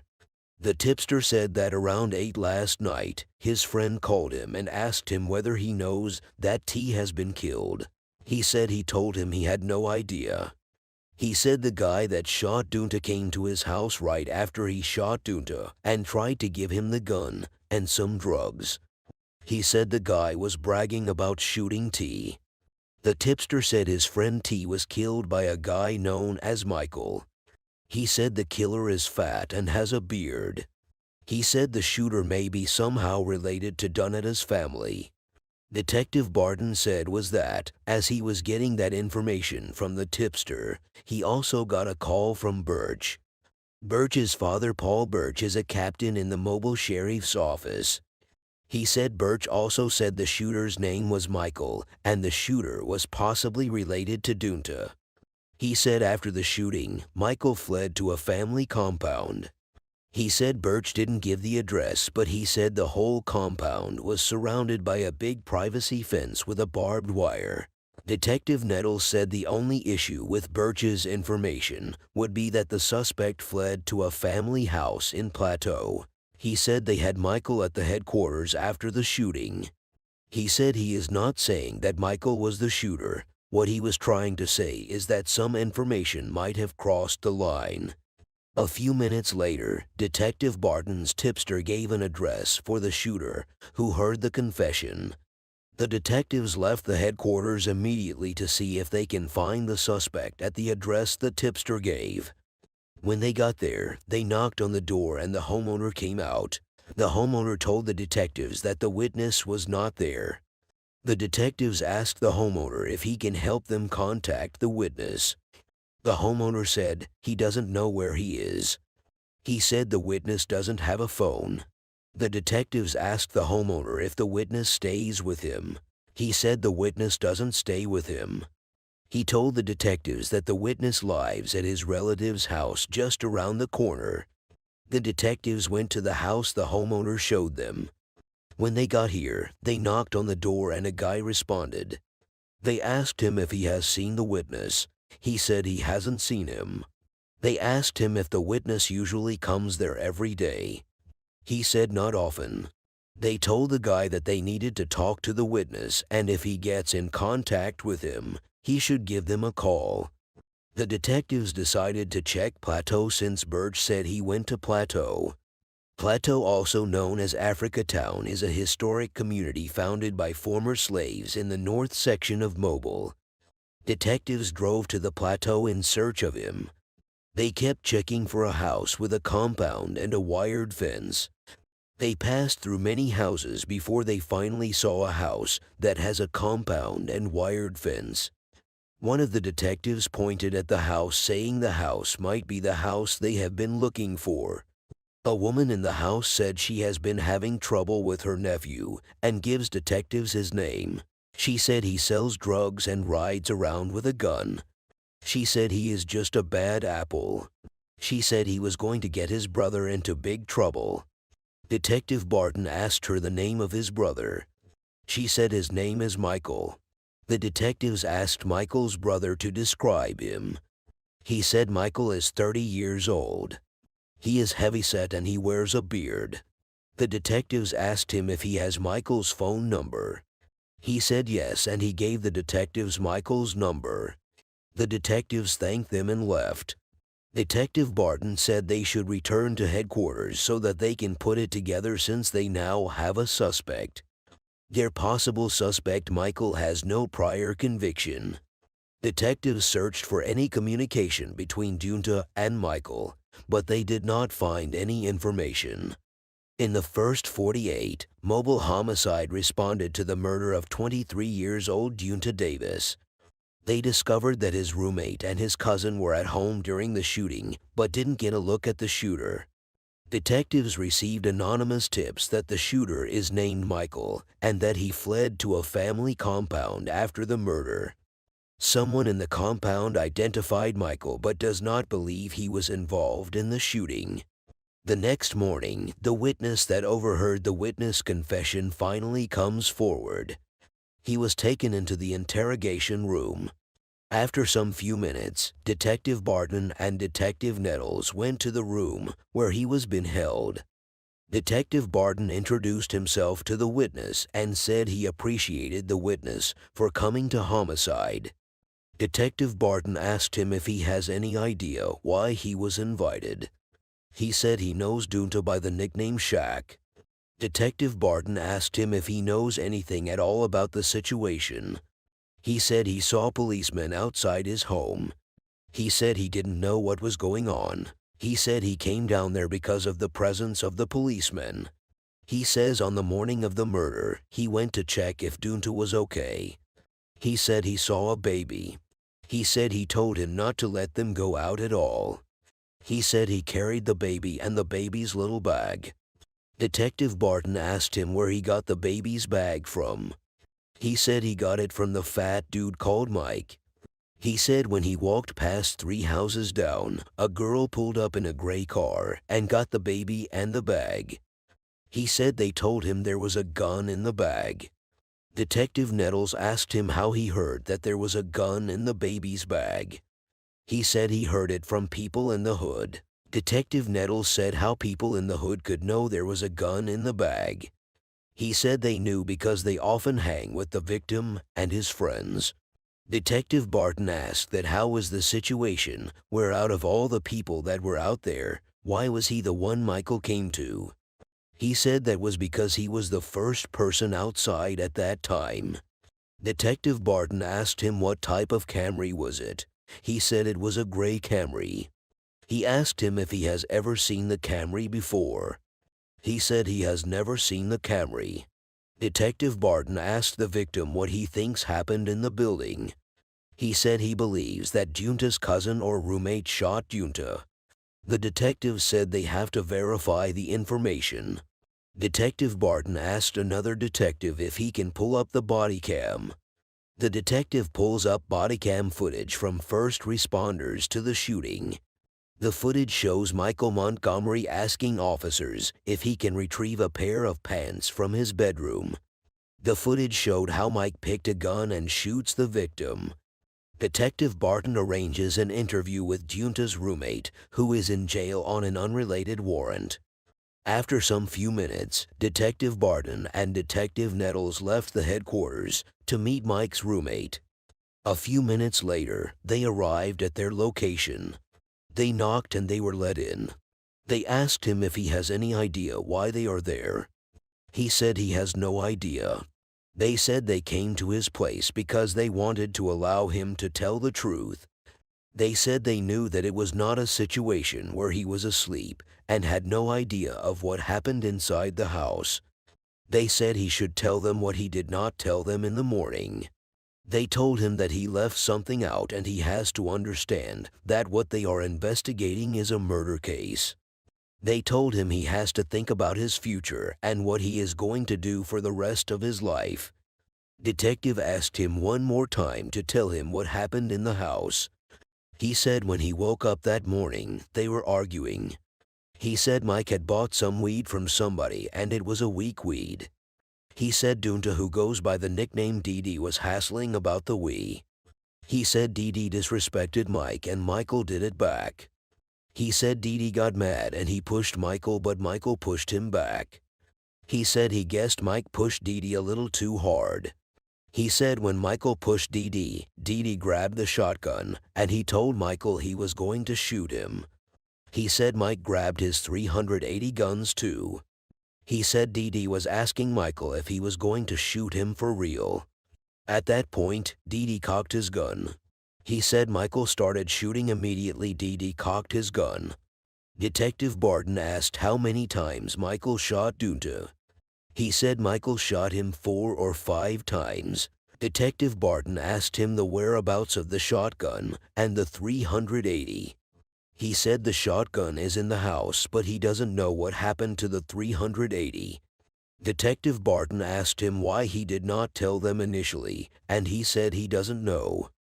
They asked him if he has anything to say, and he said he has nothing more to say. 189 years old Michael Montgomery has no prior convictions. The next night, the detectives got information on the possible whereabouts of Mike. They got information that Mike is staying in a relative's house in nearby Pritchard. The team leave the headquarters that night and headed to Mike's location.